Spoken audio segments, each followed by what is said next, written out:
Sa ilalim ng mainit at madilaw na liwanag ng mga ilaw sa gabing iyon ng bisperas ng bagong taon, dahan-dahan kong hinaplos ang aking bilugan ng tiyan. Kasama ko ang mga kasambahay na abalang-abala sa paghahanda para sa aming medianoche. Ang tunog ng mga kutsilyong tumatama sa sangkalan, ang nakakatakam na amoy ng mga nilulutong pagkain na kumakalat sa buong kusina, at ang masayang tawanan ng bawat isa ay nagbibigay sa akin ng pakiramdam ng kapayapaan na bihira kong maramdaman. Sa mga sandaling iyon, ipinangako ko sa aking sarili na sa pagpasok ng bagong taon, gagawin ko ang lahat para maging maayos at masaya ang aming pamilya. Ngunit sa mismong sandaling iyon, biglang bumukas ang main door. Hindi naman ganoon kalakas ang tunog, pero para itong isang matalim na kutsilyo na humati sa mainit na atmosfera ng aming tahanan. Sabay-sabay kaming napalingon ng mga kasambahay. Nakita kong pumasok si Marco, at sa likuran niya ay may isang babaeng hindi ko kilala. Ang nagpatigil sa akin at nagpatindig ng aking balahibo ay hindi lang ang biglaang paglitaw ng babaeng iyon, kundi ang kanyang tiyan na halatang umuumbok na sa ilalim ng kanyang makapal na coat. Sa isang iglap, tumahimik ang buong bahay. Walang imik na nilampasan ni Marco ang mga gulat na tingin ng lahat. Ang kanyang boses ay kalmado, ngunit may halong lamig nang magsalita siya. Sinabi niya na bisperas na ng bagong taon ngayon, kaya pinapauwi na niya ang lahat ng kasambahay para mag-celebrate kasama ang kani-kanilang pamilya, at bumalik na lang daw sila pagkatapos ng holiday.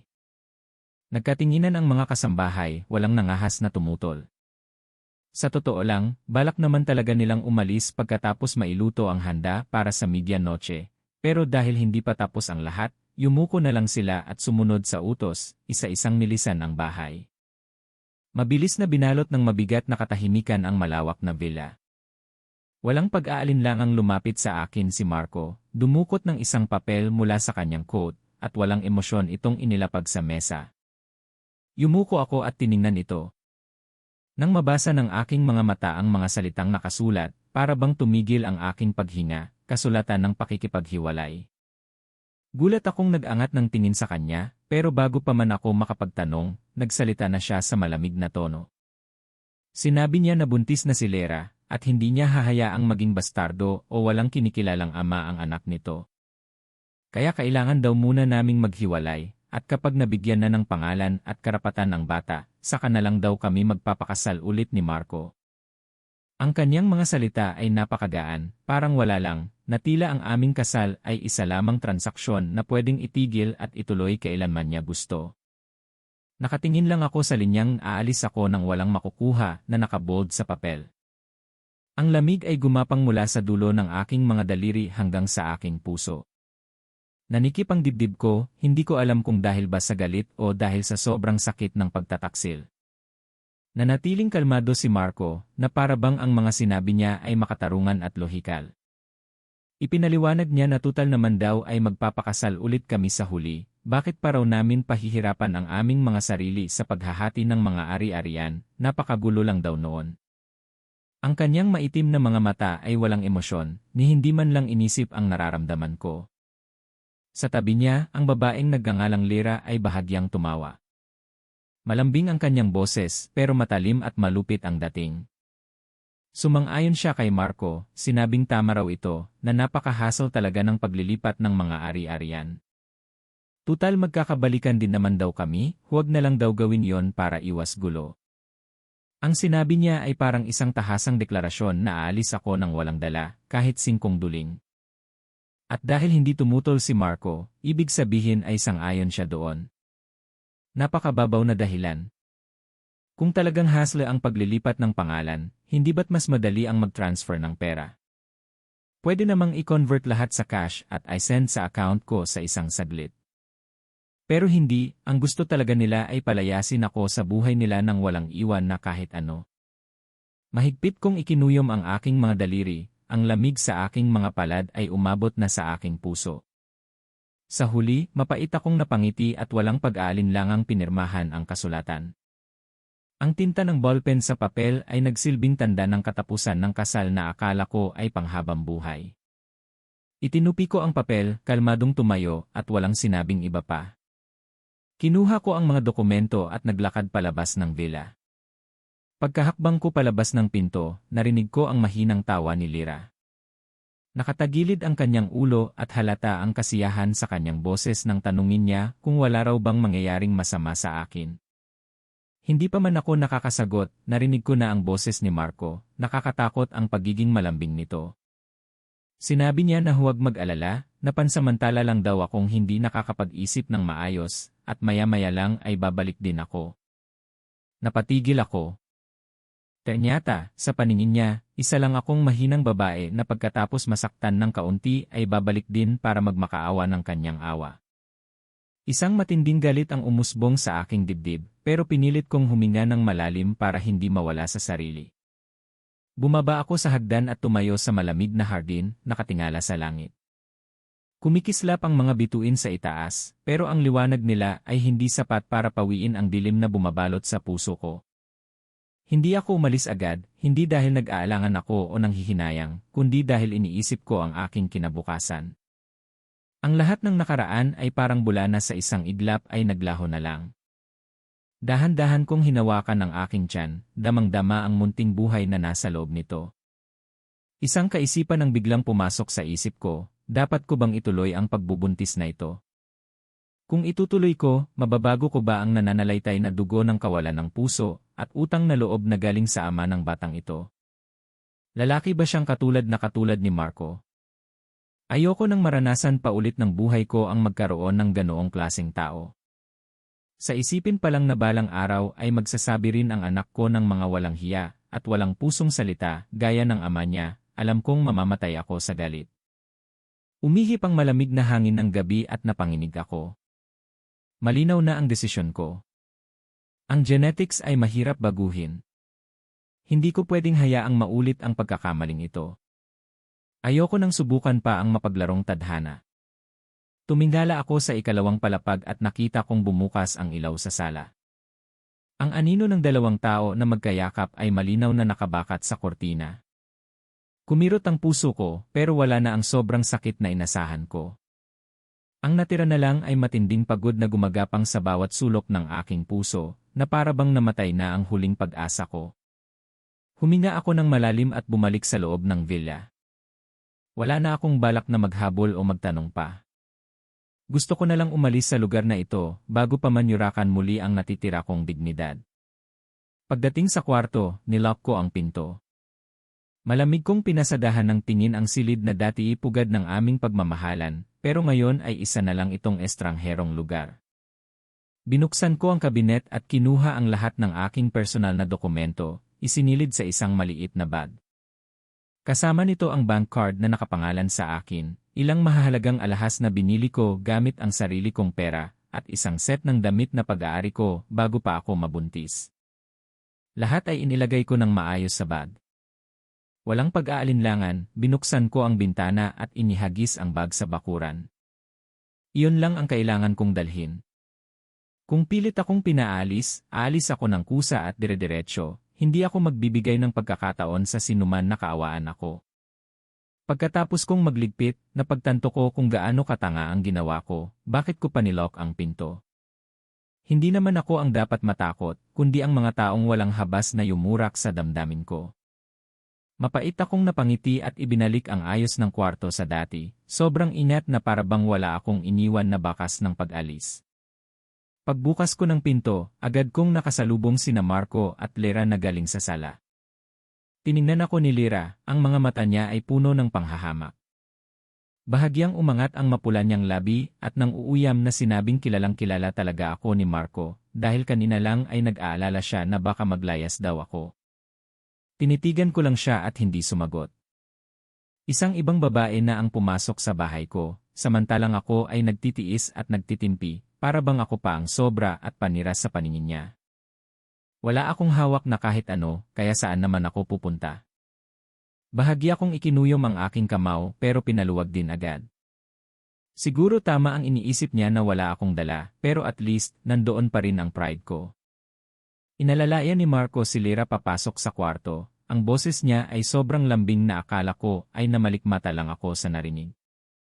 Sinabi niya kay Lyra na matulog na ng maaga.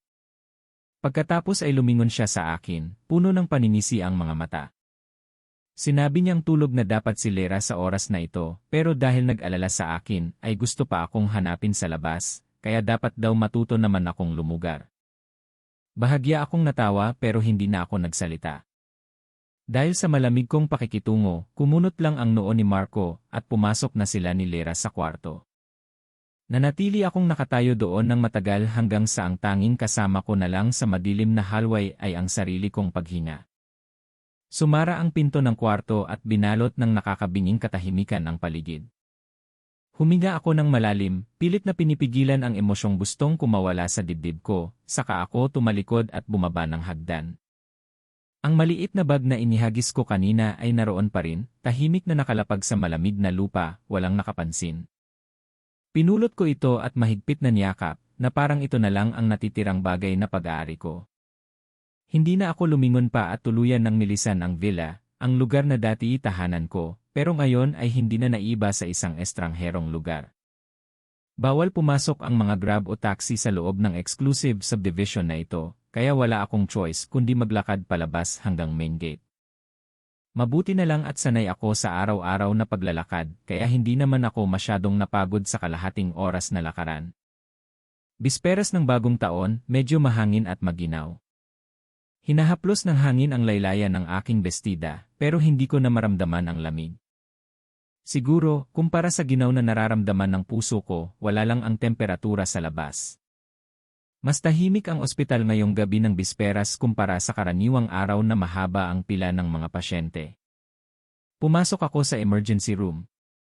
Ang puti at malamig na ilaw ay sumasalamin sa aking nag-iisang anino sa sahig. Tinignan ako ng isang batang doktor, at mabilis na dumapo ang tingin niya sa aking malaki ng tiyan. Bahagyang kumunot ang noo niya, ang boses ay seryoso pero may halong pagdududa ng tanungin niya kung sigurado ba ako na gusto kong ipalaglag ang bata.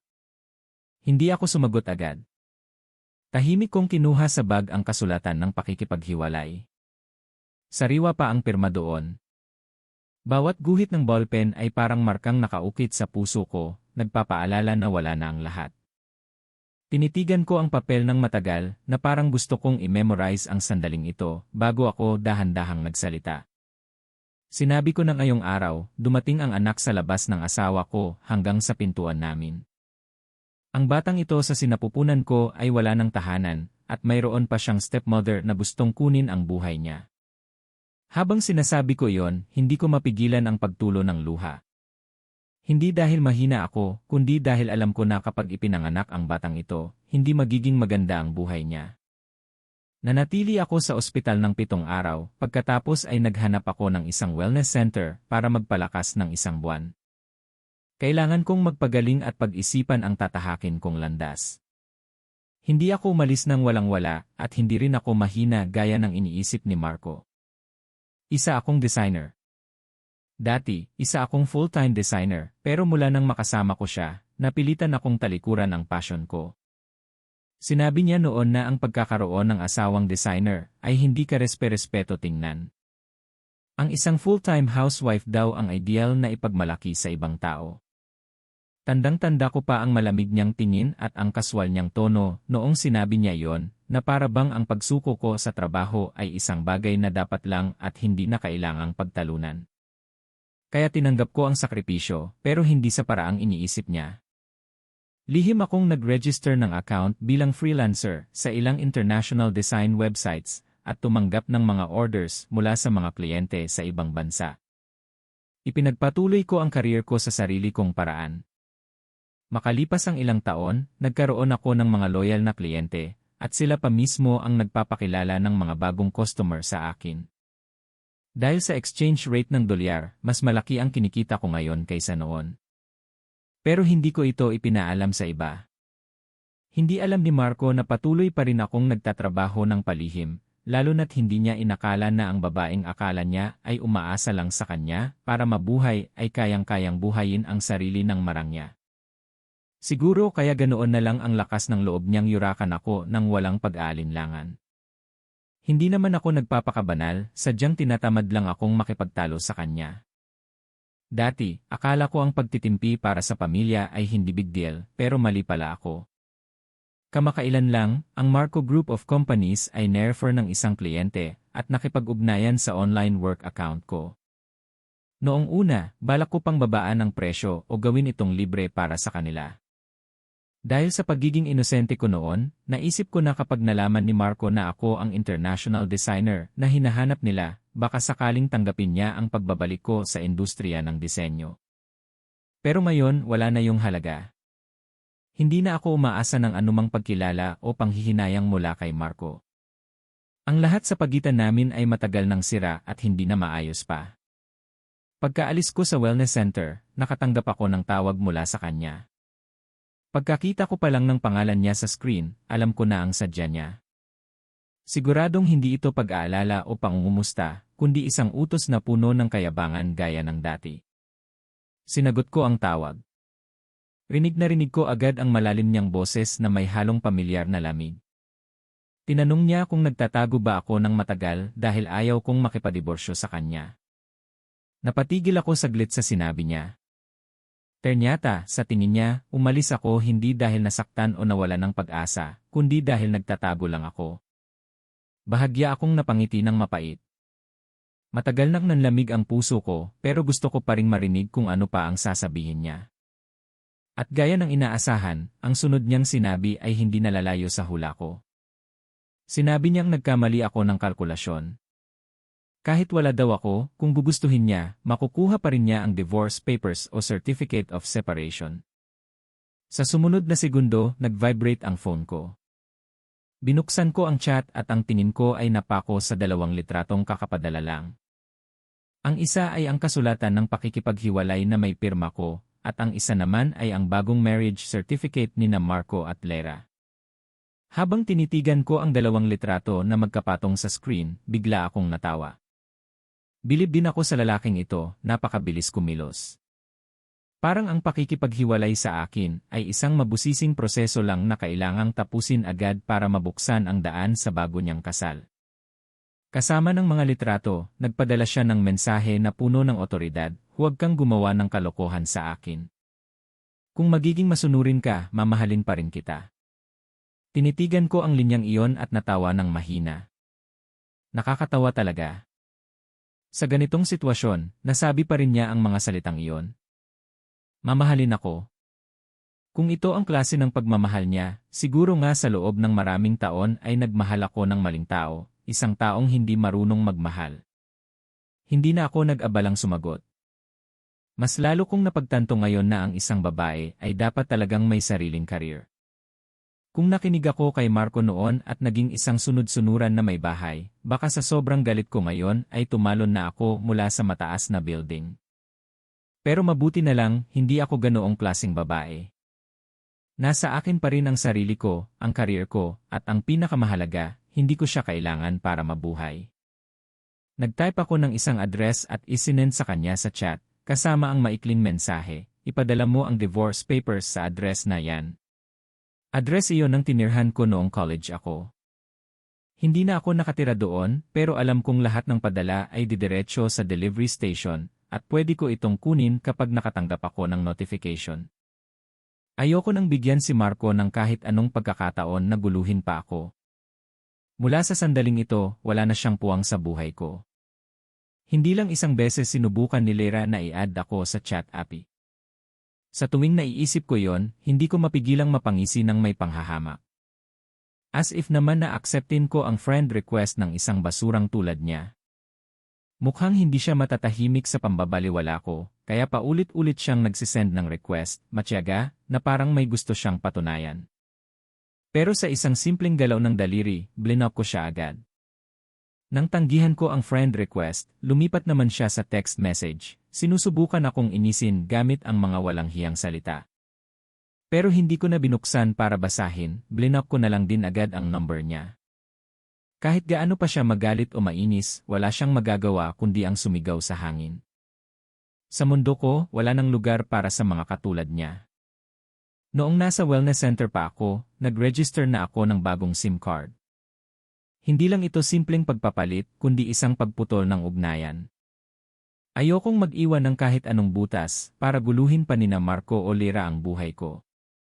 Kapag nakuha ko na ang divorce papers, ipapadeactivate ko agad ang luma kong number. Kapag umalis na ako, hinding-hindi na ako lilingon pabalik.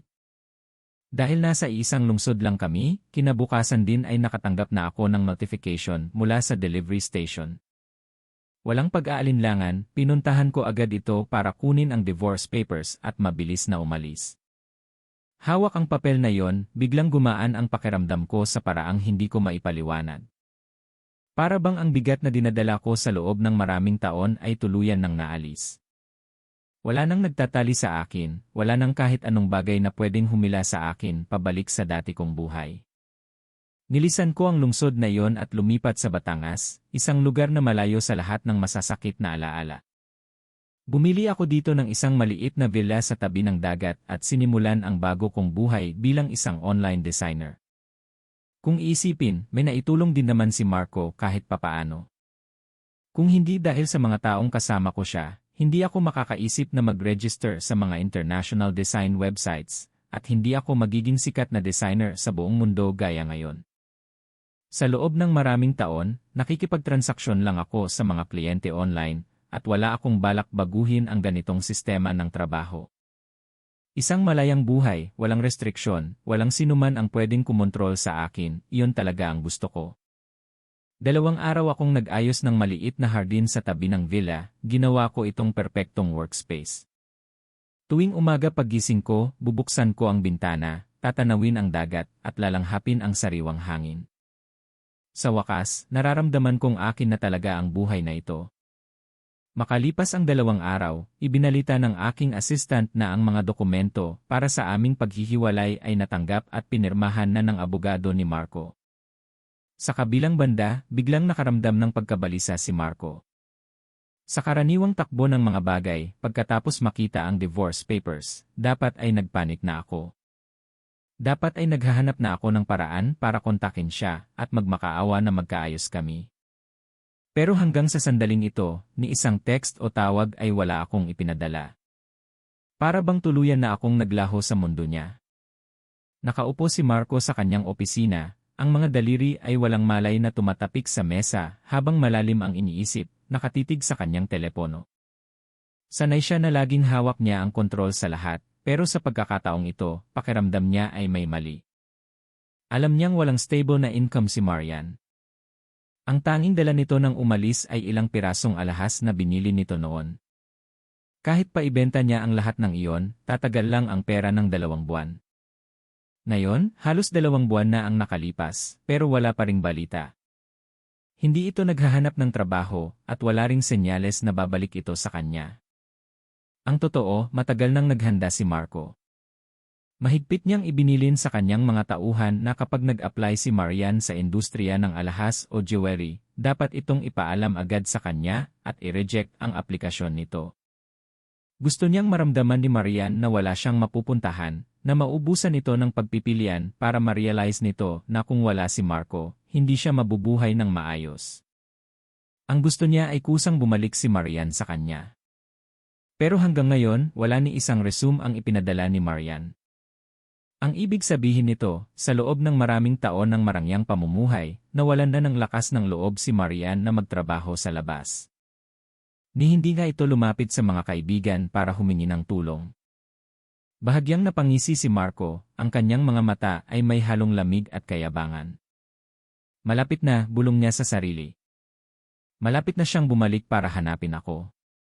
Pilit niyang kinukumbinsi ang sarili na nasa ilalim pa rin ng kontrol niya ang lahat. Kaunting tiis na lang at hindi na makakatiis si Marian. Sa isiping iyon, medyo kumalma ang naguguluhang isipan niya. Eksaktong sa sandaling iyon, kumatok ng mahina sa pinto ng opisina at pumasok si Lyra. May dala itong isang magandang lunchbox at may matamis na ngiti sa labi. Marco, ipinagluto kita ng tanghalian, malambing niyang sabi. Nandoon pa rin ang imahe ng pagiging mahinhin na naalala ni Marco tungkol sa kanya. Ang boses niya ay malambot at ang mga mata ay puno ng pag-asa. Saglit na nag-alinlangan si Marco nang tingnan siya. Pero mabilis niyang iwinaksi ang imahe ni Marian sa kanyang isipan. Sa ngayon, kailangan ni Lyra si Marco. Hihintayin na lang niya hanggang sa maipanganak ang bata. Kapag nagpakasal na sila ulit ni Marian, sigurado siyang mapapatawad din siya nito kinalaunan. Iyon ang laging nasa isip ni Marco, parang isang bagay na sigurado na. Pero iba ang iniisip ni Lyra. Maingat siyang nagtanong, puno ng peking pag-aalala ang boses, kamusta na kaya si Ate Marian? Medyo nag-aalala ako sa kanya. Gusto niyang manmanan at kumpirmahin kung may komunikasyon pa ba sina Marco at Marian.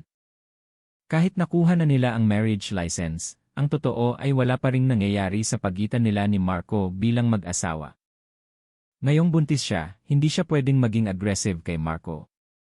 Kapag ginawa niya iyon, masisira ang image niyang mahinhin at mahina na pinaghirapan niyang buuin sa isip ni Marco.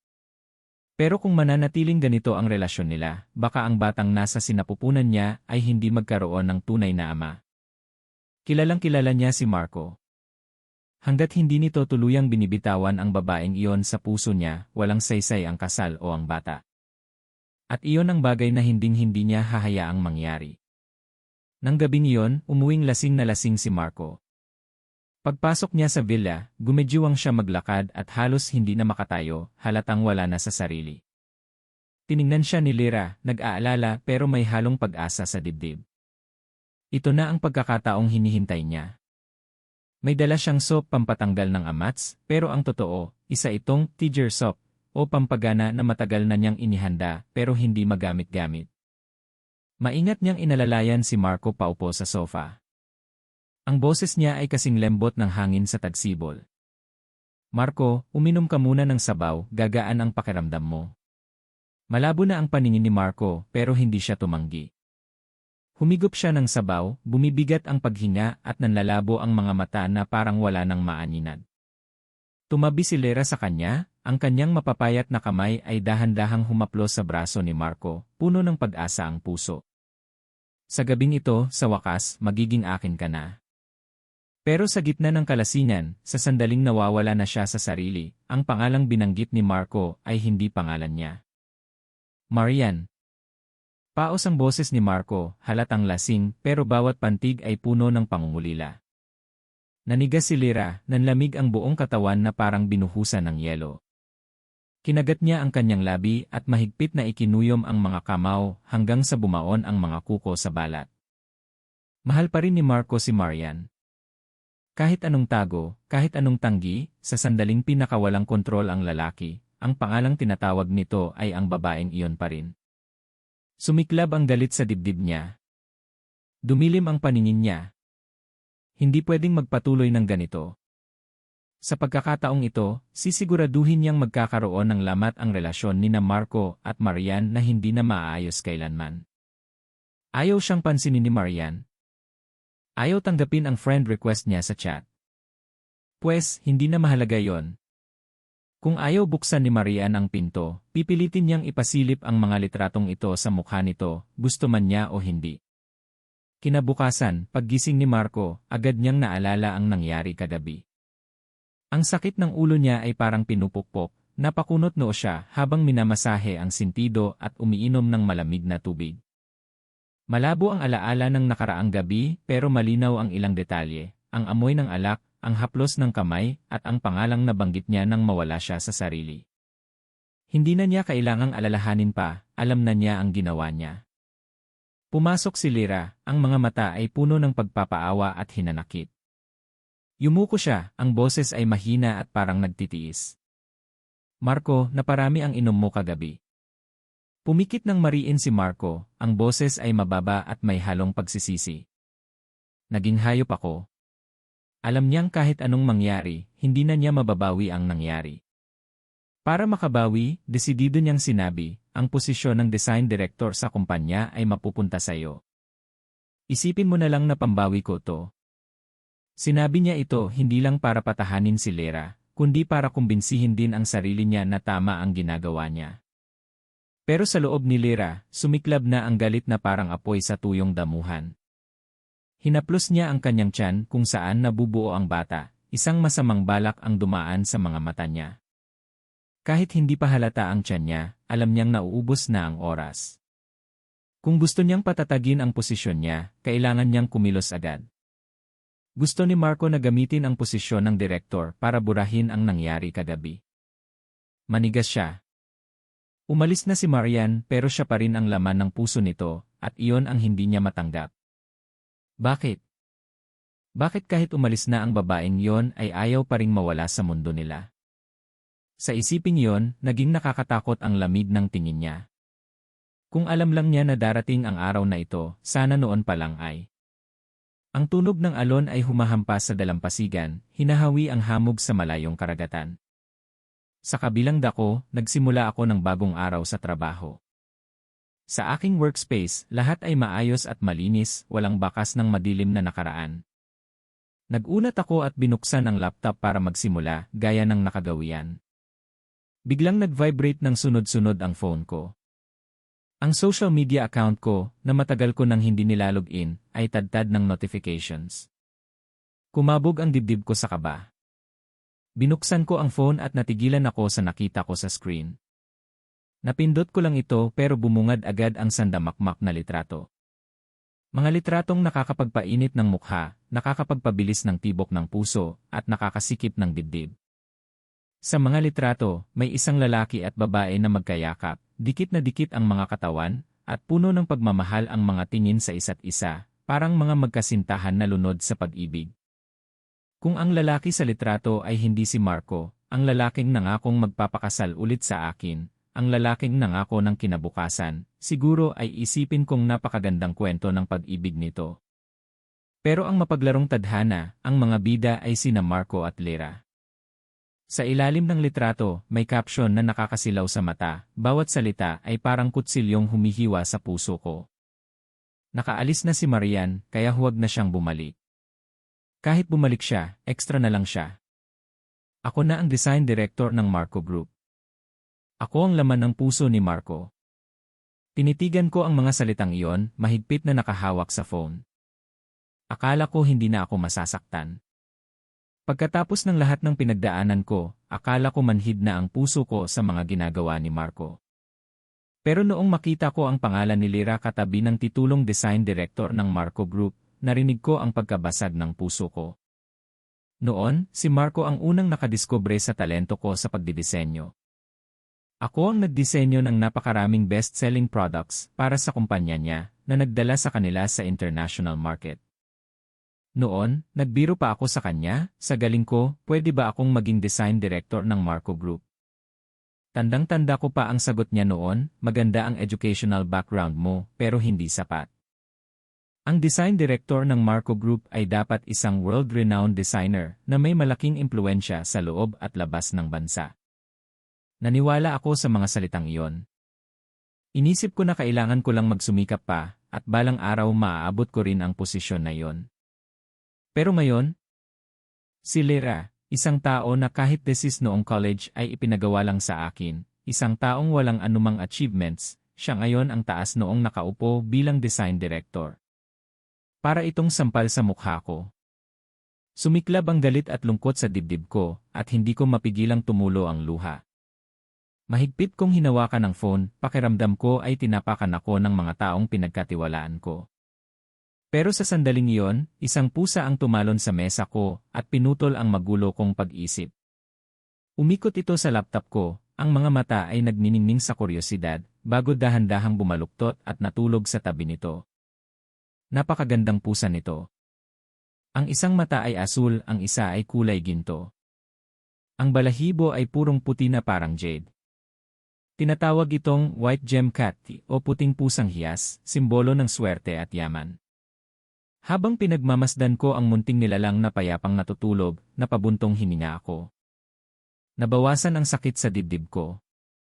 Siguro hindi naman talaga ganun kalupit ang tadhana sa akin, at least may mga magagandang bagay pa ring natitira.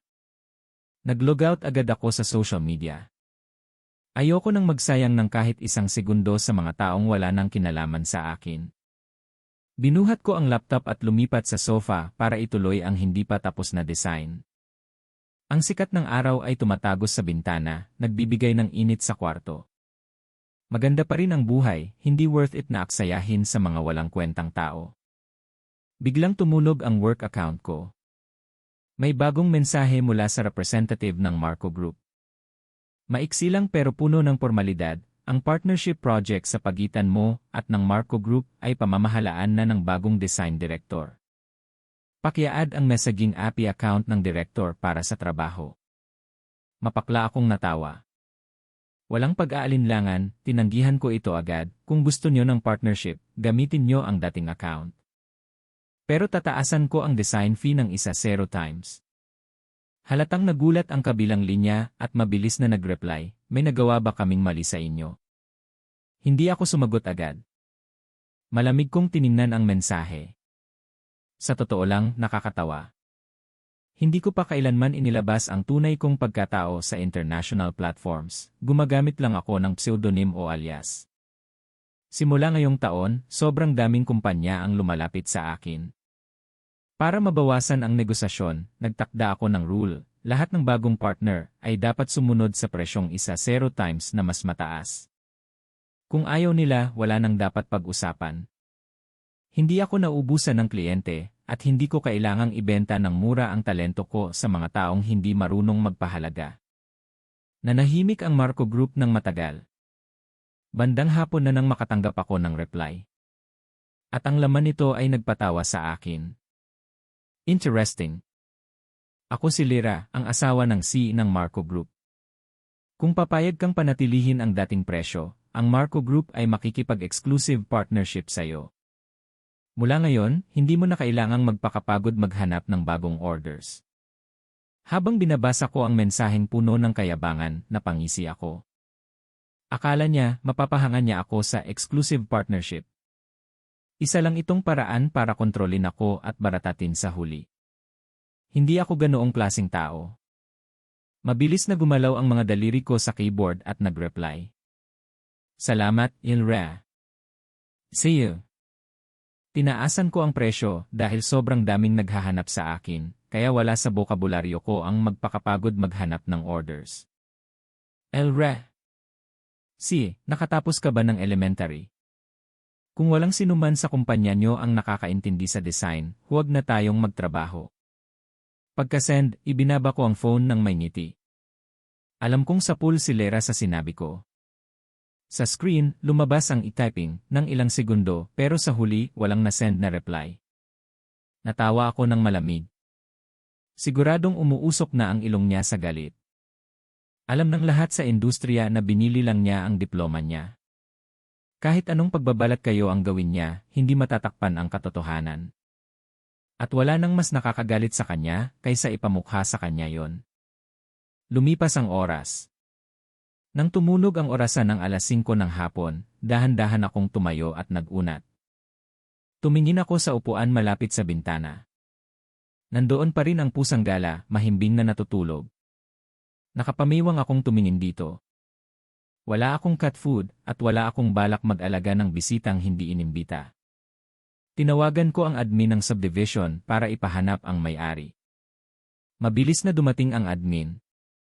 Dahil kakaiba ang itsura ng pusa at karamihan sa mga residente dito ay malalaking aso ang alaga, madali lang nahanap ang may-ari.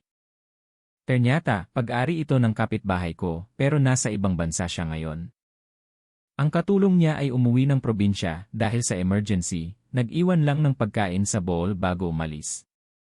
Nakiusap ang may-ari na alagaan ko muna ito saglit at may pagkain naman daw sa kusina nila.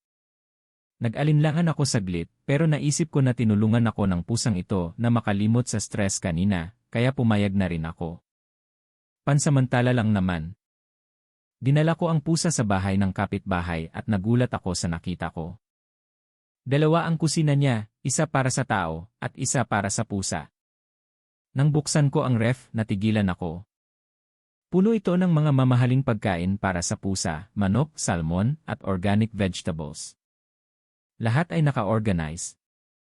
Sa pinto ng ref, may mga sticky notes na may detalyadong instructions tungkol sa dami ng pagkain bawat meal, ilang gramo ng karne, gulay, at oras ng pagkain.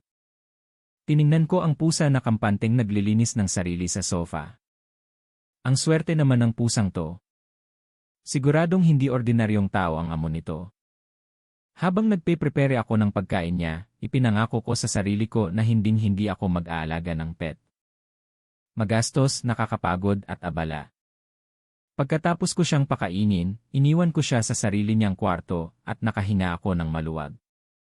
Pero pagbalik ko sa villa ko, bigla akong nakaramdam ng insecurities. Dati, akala ko maayos na ang bahay ko, pero kumpara sa kwarto ng pusa ng kapitbahay, parang nakatira lang ako sa isang murang apartment. Hindi ako makapayag na masaat pa ang buhay ng pusa kaysa sa akin. Agad akong bumangon, binuksan ang design app at sinimulang isketch ang renovation ng interior ng bahay ko. Hindi pwedeng magpatalo sa pusa. Ang mga sumunod na araw ay naging mapayapa, maliban sa isang bagay, ang pusang iyon ay laging tumatakas papunta sa bahay ko. Mula sa paminsan-minsan, naging araw-araw na. Pakiramdam ko, ginawa na niyang bahay niya ang bahay ko. Ang mas nakakainis, yung may-ari na nagsabing babalik after 3 days, 1 linggo na ay wala pa rin. Araw-araw ko talagang binabalik ang pusa sa kwarto niya para matulog. Ayokong masanay siya dito. Baka mamaya, ma-realize niyang masyadong simple ang bahay ko at layasan pa ako. Tungkol naman kay Lyra, sa wakas ay sumuko rin siya at tinanggap ang presyong 0 times na mas mataas. Pero hindi ako tumanggap ng direct payment. Hiningi ko na bayaran ito via transaction platform. Ang sistema na ang magta-transfer sa account ko. Gusto kong iwasan ang risk dahil may malinaw na rules ang platform tungkol sa revisions. Kung mag-inarte si Lyra o magka-cancel, hindi na maibabalik ang pera. Gusto kong ipaintindi sa kanya na kapag ako ang kausap, bawal ang lokohan. Nang matanggap ko ang notification na bayad na ang Marco Group, sinimulan ko na ang trabaho. Sapat na ang bayad, wala nang dahilan para mag-inarte. Pero habang nagtatrabaho, hindi tumitigil si Lyra sa pagpapahirap. Ang dami niyang weird na requests. Tuwing ganun, ang sagot ko lang, Ilrea.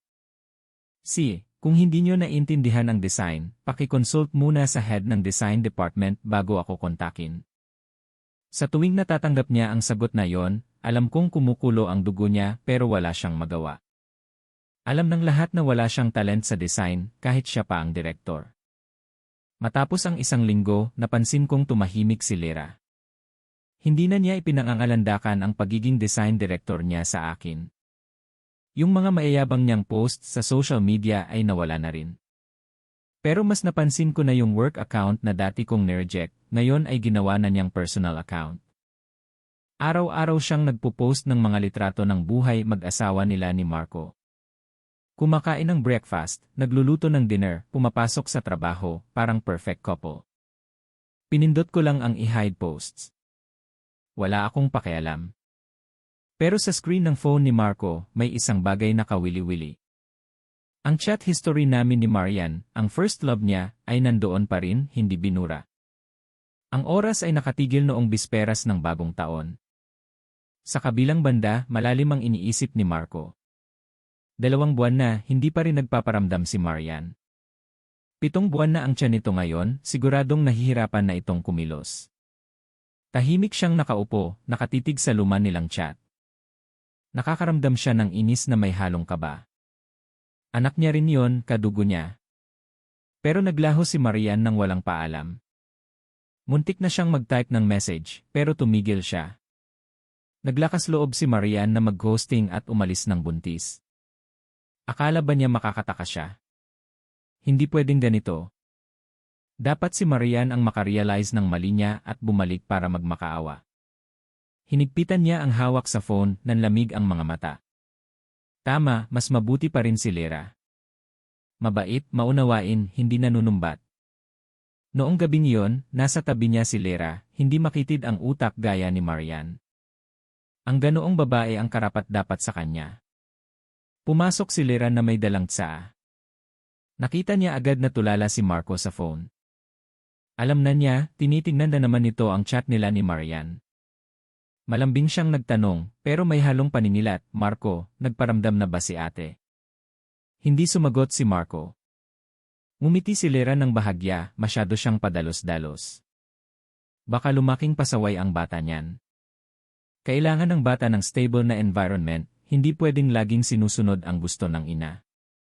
Sa loob-loob niya, desidido siyang hindi pwedeng lumambot si Marco kay Marian. Para sa future ng anak niya at sa posisyon niya, kailangang manindigan si Marco hanggang sa gumapang pabalik si Marian.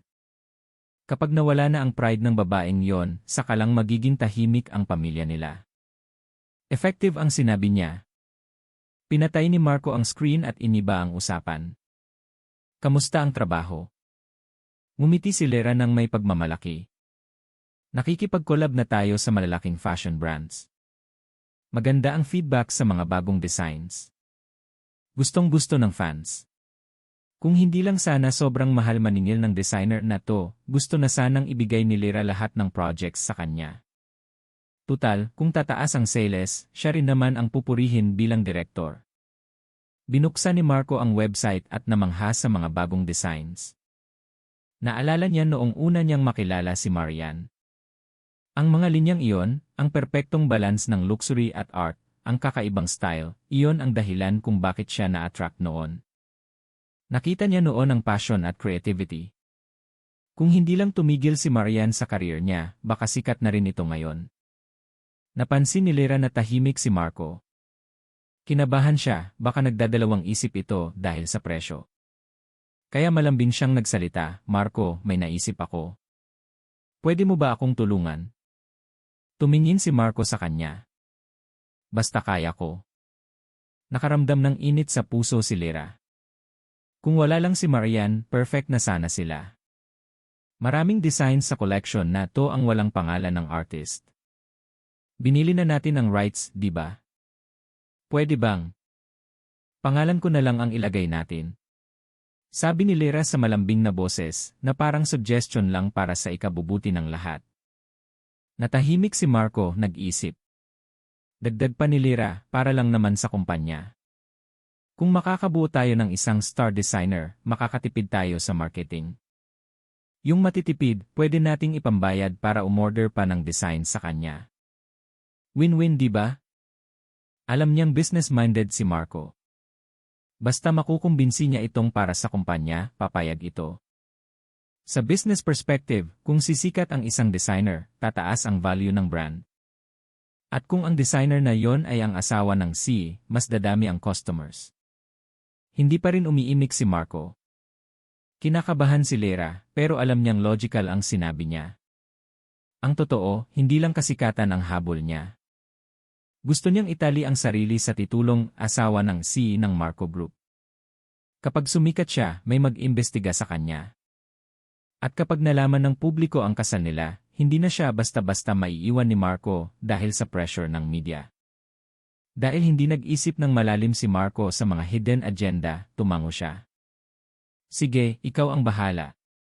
Basta makakabuti sa kumpanya, wala akong problema. Para kay Marco, kung sisikat si Lera, kahit maghiwalay sila, kaya na nitong mabuhay mag-isa. Magkaiba sila ng iniisip pero iisa ang naging desisyon. Nang matanggap ko ang notification ng sandamakmak na orders mula sa Marco Group, nagulat ako. Tiningnan ko ang listahan, lahat ng collections, para sa 4 na seasons ng taon, in-order ni Lera. Ang halaga? 20 million pesos, isa 0 billion yens converted. Para akong kumita ng pang-10 taong sweldo sa isang araw. Nag-message ako agad para kumpirmahin, Enrea. Sigurado ka ba? Once na-submit ko na ang design sa platform, no refund to. 20 million pesos ang total. Seryoso ba kayo o nababaliw na ang asawa mo? Pero wala na akong pakialam kay Marco. Hindi na ako naglalagay ng masyadong effort sa designs para sa kumpanya nila. Basta pasok sa requirements, okay na. Wala silang karapatan sa B-soul ng designs ko. Mabilis silang nag-reply, approved and paid na ng kumpanya. Pakibilisan ang drawings. Nag-reply lang ako ng NIE. Pinatay ko ang phone at nagtrabaho. Sa 20 milyon na yon, 18 milyon ang tubo ko, konsuelo na lang sa divorce. Diretso ang service fee sa platform, kaya bukong makukuha ang pera. Swerte ko at mukhang satisfied naman si Lera sa mga gawa ko, kaya hindi na siya nanggugulo. Gusto ko lang matapos to agad para makuha ang pera at tigilan na ang Marco Group. Hating gabi, nag-vibrate ang phone ko. Mensahe galing kay Lera, ilalagay namin ang pangalan ng Enrea. Sa lahat ng designs mo. Sana hindi mo sirain ang development ng Marco Group. Binili na namin ang full rights sa'yo. Alas 7 na ng umaga nang mabasa ko yon. Walang kaabog-abog, nag-reply ako, ye. Alam kong sa kanila mapupunta yon, kaya gumamit lang ako ng kaunting porsyento ng galing ko. Tungkol sa pangalan? Wala akong pakialam. Ayoko ngang madikit ang pangalan ko sa mga designs na yon. Para mapabilis, nag-sketch ako gamit ang lapis at papel bago i-digitize. Habang subsob ako sa trabaho, dumating na naman ang pusa. Pero ngayon, hindi ko sinara ang pinto. Hindi na rin siya tumalon sa bakod, dumaan siya sa main gate na parang amo. Hindi ako tumingala, busy ako ngayon, huwag mo akong guluhin. Maglaro ka mag-isa. Pero biglang may nagsalita, isang boses na malalim at nakakaakit mula sa bakuran. Ang ganda naman ng kapitbahay ko, jewelry designer ka ba? Nag-angat ako ng tingin at natigilan. Hindi pusa ang nasa harap ko, kundi isang lalaking. Sobrang gwapo. Mas gwapo pa siya sa mga artista na hinahangaan ko. Matangkad, matipuno, may aura ng pagiging relaxed pero may halong misteryo at lamig. Nabitawan ko ang lapis ko. Clack! Bago pa ako makapulot, yumuko na ang lalaki. Binuhat niya ang pusa. Yung pusa na dati ay mukhang malambot, ngayon ay nagmukhang maliit at cute sa mga bisig niya. Napalunok ako at pilit na sumagot, Gumuguhit lang para mabuhay. Ano naman ang trabaho ng gwapong kapitbahay? Umupo siya sa tapat ko nang walang pasabi. Ang haba ng mga binti niya halos sakupin ang paningin ko. Ang tangkad talaga. Ang leg, ang collarbone, ang mukha, perpekto. Napaisip ako, kung ganito lang sana kaganda ang model ko noon, baka naging perfect ang anatomy sketches ko. Tumawa siya ng mahina, may halong pang-aasar pero cool pa rin. Taga-utos lang ako. Bahagyang nakangiti ang labi niya pero ang mga mata niya ay may halong yabang at katamaran, parang walang pakialam sa mundo. Salamat sa pag-aalaga kay Dindin itong mga nakaraang araw, dagdag niya. Napatigil ako.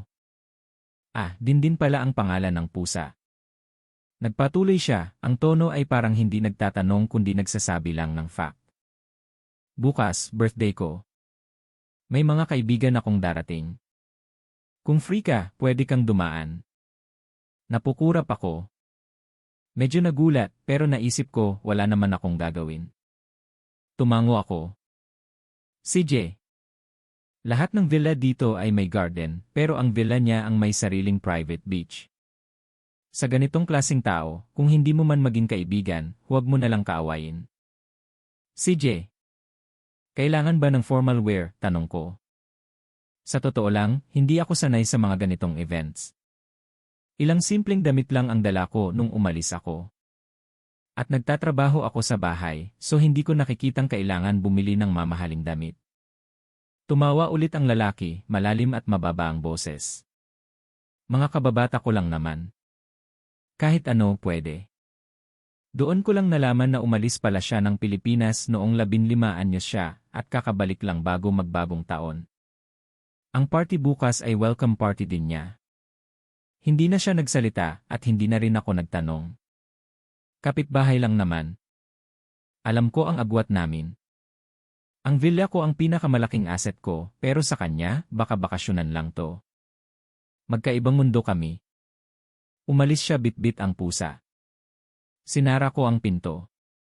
Naisip ko, tutal nandito na ang tunay na amo, wala nang rason ang pusa para tumambay dito. Bumalik ako sa trabaho. Nang gabing iyon, nakatapos ako ng 5 designs at ipinadala ko agad. Nagulat ako na tinanggap agad ni Lyra. Mabilis. Nag-message siya, na-post ko na ang designs sa official website.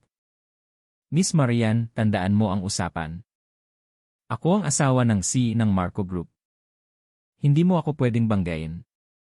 Napangisi ako. Atat na atat sumikat. Sige lang. Mas mabilis siya, mas mabilis ang pera ko. Nag-reply ako, worry not. Sa mga ganyang designs, ayoko ring ilagay ang pangalan ko. Dati, inaabot ako ng kalahating buwan sa isang design dahil sa revisions at quality check. Ngayon, isang araw lang, 5 designs na. Bayad agad. Walang revision. Sarap ng tulog ko. Kinabukasan, nagising ako sa ingay ng helicopter. Sumilip ako sa bintana.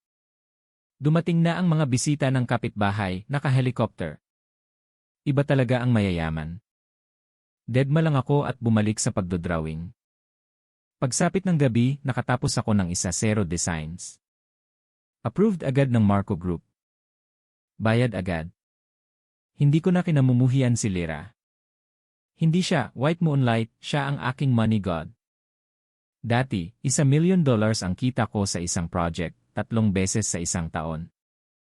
Ngayon, isang araw lang, nakuha ko na yon ng walang kahirap-hirap. Binayaran ako ni Lira ng 15 designs sa loob ng 2 araw. 5 na lang bukas, makukumpleto ko na ang 20 million pesos. Kahit sa divorce settlement, 4 million lang ang ibibigay ni Marco. Sobra-sobra na to. Sa labas, palakas ng palakas ang party sa kabila. May ilaw, bonfire, at amoy ng ngirig. Napatingin ako sa bakuran nila. Ang mga bisita ay naka-formal wear, nagniningning ang mga gown at suit. Luxury party talaga. Bigla akong napaisip. Tama bang mag-shirt at jeans lang ako? Tok tok tok. Binuksan ko ang pinto. Nandun ang kapitbahay ko, bitbit ang pusa. Nakangiti siya. Nakita ni Dindin na wala ka pa, kaya pinasundukan niya. Tiningnan ko siya. Simple lang ang suot niya ngayon pero komportable. Pero kahit simple, iba ang dating niya. Ang lakas ng dating. Tumango ako at sumama. Pagpasok namin ang ingay. Tawanan, clinking ng baso, musika. Pero pagtapak namin sa garden, tumahimik ang lahat. Lahat nakatingin sa amin. Magsasalita sana siya para ipakilala ako, pero inunahan ko siya. Kasambahay, sabi ko ng mahinahon, parang wala lang. Pero sa gitna ng mga tao, nakita ko ang 2 pamilyar na mukha. Si Marco at si Lera. Gulat na gulat sila. Lalo na si Marco. Bahagyang napahinto ang lalaki sa tabi ko, pero mabilis siyang nakarecover. Ngumiti siya ng may kumpiyansa, parang inaasahan na niya to. Kinuha ko ang pusa mula sa kanya at idinagdag, ako ang tagapag-alaga ni Dindin. Hinaplos ko ang pusa. Mabait si Dindin, nagpa-cute pa sa akin at natulog. Isang batang babae ang lumapit, ate, pwede po bang hawakan si Dindin? Kanina ayaw niya eh. Ngumiti ako at ibinaba ang pusa para mahawakan ng bata. Hindi gumalaw si Dindin, hinayaan lang. Tuwang-tuwa ang bata. Dahil dito, naniwala ang lahat na isa lang akong kasambahay ng kapitbahay na hindi ko pa rin alam ang pangalan. Humarap ang lalaki sa mga bisita, ngumiti ng elegante. Salamat sa pagpunta nyo kahit malayo para salubungin ang pagbabalik ko. Isang simpleng sentence, pero bumalik agad ang sigla ng party. Pinalibutan ako ng mga bata para maglaro kay Dindin. Maliban sa 2 pares ng mata na nakatitig sa akin, kay Marco at kay Lira. Naging maayos ang gabi. Nang matapos ang party, karamihan ay umalis na sakay ng helicopter. Ilan lang ang naiwan. Malaki ang villa, maraming guest room. Para hindi mabuking, inilagay ako ng may-ari sa kwarto ng mga staff. Bago siya umalis, kinuha niya ang phone ko, inilagay ang number niya, at ni-save ang pangalan, Daniel at Tin-Ire. Tumingin siya sa akin, seryoso ang boses. Kung may kailangan ka, tawagan mo ako. Nagulat ako pero tumango na lang. Nilock ko ang pinto at bintana. Hating gabi may kumatok. Nakahiga ako, dilat ang mata, pero nagkunwaring tulog. Narinig ko ang boses ni Daniel sa labas. Marco, anong ginagawa mo dito? Tahimik sandali. Tapos sumagot si Marco, Kuya Daniel. Naligaw lang ako. Tumahimik na ulit. Kinabukasan, pagbaba ko, sina Marco at Lera na lang ang natitirang bisita. Ang iba, mga busy na tao, umalis na agad. Nakaupo si Daniel sa sofa, nagbabasa ng dyaryo. Dumiretso ako sa kusina para kumuha ng pagkain. Ayokong makisalo kay Marco, nasusuka ako. Binigyan ako ng katulong ng gatas at itlog. Wala ako sa mood makipag-usap, gusto ko lang laruin si Dindin. Pagkakita sa akin ni Dindin, tumalon agad ito sa akin at naglambing. Tinupi ni Daniel ang dyaryo, tumingin sa akin ng makahulugan. Mukhang gusto kanya, sabi niya ng mabagal. Dati, ako lang ang pwedeng humawak sa kanya. Bigla akong naiinitan sa pusa. Napansin ko ang madilim na tingin ni Marco mula sa kabila. Parang inagawan siya. Naging awkward ang atmosphere. Napansin din ni Daniel ang tingin ni Marco. Malamig siyang nagsalita, hindi ka ba busy ngayon? Bago pa makasagot si Marco, sumingit si Lera. Taas noo, nagpapaka-successful woman. Busy syempre. Kakalabas lang ng new designs namin, nasa promotion stage kami ngayon. Tumingin siya kay Marco at nagpa-cute, ibinigay na sa akin ni Marco ang responsibilidad sa design department. Pagod na pagod ako, kaya gusto ko lang siyang magpahinga kasama ko. Tumingin siya kay Daniel at mumiti, Kuya Daniel, welcome naman kami dito, di ba? Wala akong masabi. Grabe ang effort ni Lera na maging perfect wife sa harap ni Marco. Kuya Daniel, welcome naman kami di ba? Kababata mo naman kami, dagdag pa niya. Tumingin siya sa dagat. Ang linis ng dagat dito. Gusto kong mag-yacht ngayon. Pwede bang sumama ang yaya na to? Hindi pwede, tanggi ko agad. Takot ako sa tubig. Doon na tuluyang ibinaba ni Daniel ang dyaryo. Tumingin siya ng diretsyo kay Marco. Kalmado ang boses pero may bigat. Kung gustong mag-yacht ni Marco, sasamahan ko siya. Tumingin siya sa akin ng walang emosyon. Tagapag-alaga lang siya ni Dindin. Wala siyang alam sa ibang bagay. Kumunot ang noo ni Marco, parang may gustong sabihin, pero inunahan siya ni Lera na tumawa. Wala naman siyang alam. Kahit magluto nga di marunong eh. Pagkasabi nun, na-realize ni Marco na may mali sa sinabi ni Lera, kasi magaling magluto si Marian noon, pero naghanda na silang tatlo para mag-yacht. Ako naman, bumalik sa villa ko at nag-lock ng pinto. Kakatapos ko lang ng huling 5 designs at nasend ko na. Tumingin ako sa oras. Siguradong nag-enjoy pa si Lera sa yacht kasama si Marco, kaya wala siyang time i-check ang drawings. Basta tanggap lang siya ng tanggap. At tama nga, nag-reply agad, yay. Isang salita. Walang emosyon. Agad na pumasok ang 20 million pesos sa account ko. Malaking halaga, pero mas gusto ko nang umalis dito. Ayoko nang madikit kay Marco. Kahit gaano pa siya kayaman, hindi niya ako mabibigyan ng peace of mind. Agad akong nag-impake, umarkila ng sasakyan at umalis. 10 araw ang lumipas, bumalik ako sa villa. Malamig ang hangin ng gabi. Nang masigurado kong wala na si Marco sa bahay ni Daniel, nakahinga ako ng maluwag. Inilapag ko ang mga pasalubong sa mesa. Tiningnan ko si Daniel, tahimik at misteryoso pa rin. Yumuko siya at tiningnan si Dindin. Na-miss ka ni Dindin, mahina niyang sabi. Tumingin ako sa pusa. Ang ganda ng mga mata niya. Umikot siya sa paa ko. Binuhat ko siya. Na-miss din kita, bulong ko. Kung hindi lang magastos, mag-adopt din sana ako. Hindi pa ako nakakapag-relax nang biglang may matinis na boses mula sa labas. Marian! Iniwan mo ang pagiging asawa ng CE para maging katulong dito. Anong iniisip mo? Kumunot ang noo ko. Si Marco. Pumasok siya sa bakuran, mayabang at mapanghusga. Bakit mo ibinababa ang sarili mo ng ganyan? Nag-iba ang mukha ng mga katulong sa paligid. Tumalim ang tingin ko. Gusto ko siyang sampalin. Kung wala kang magandang sasabihin, manahimik ka na lang. Tinitigan ko siya sa mata. Enner. Si Lera ang asawa mo. At tungkol sa pagiging katulong. Nagtatrabaho ako ng marangal para mabuhay. Hindi ako nagnanakaw. Walang nakakahiya doon. Sa ilalim ng ilaw, kita ko ang dilim sa mga mata ni Marco. Ngumisi ako ng mapakla. Pareho lang tayo, parehong kumikita gamit ang sariling sikap. Walang ibinababa ang sarili dito. Nanliit ang mga mata ni Marco. Nagitngit ang ngipin niya. Nagawa mo pang ikumpara ang sarili mo sa mga katulong.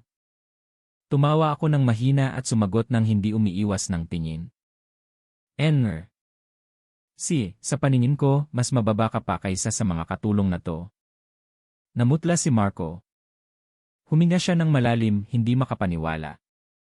Nagpatuloy ako, bawat salita ay parang punyal. At least sila, hindi iniiwan ang anak nila. Hindi tumatakbo sa ibang babae at inaako ang anak ng iba bilang sariling anak.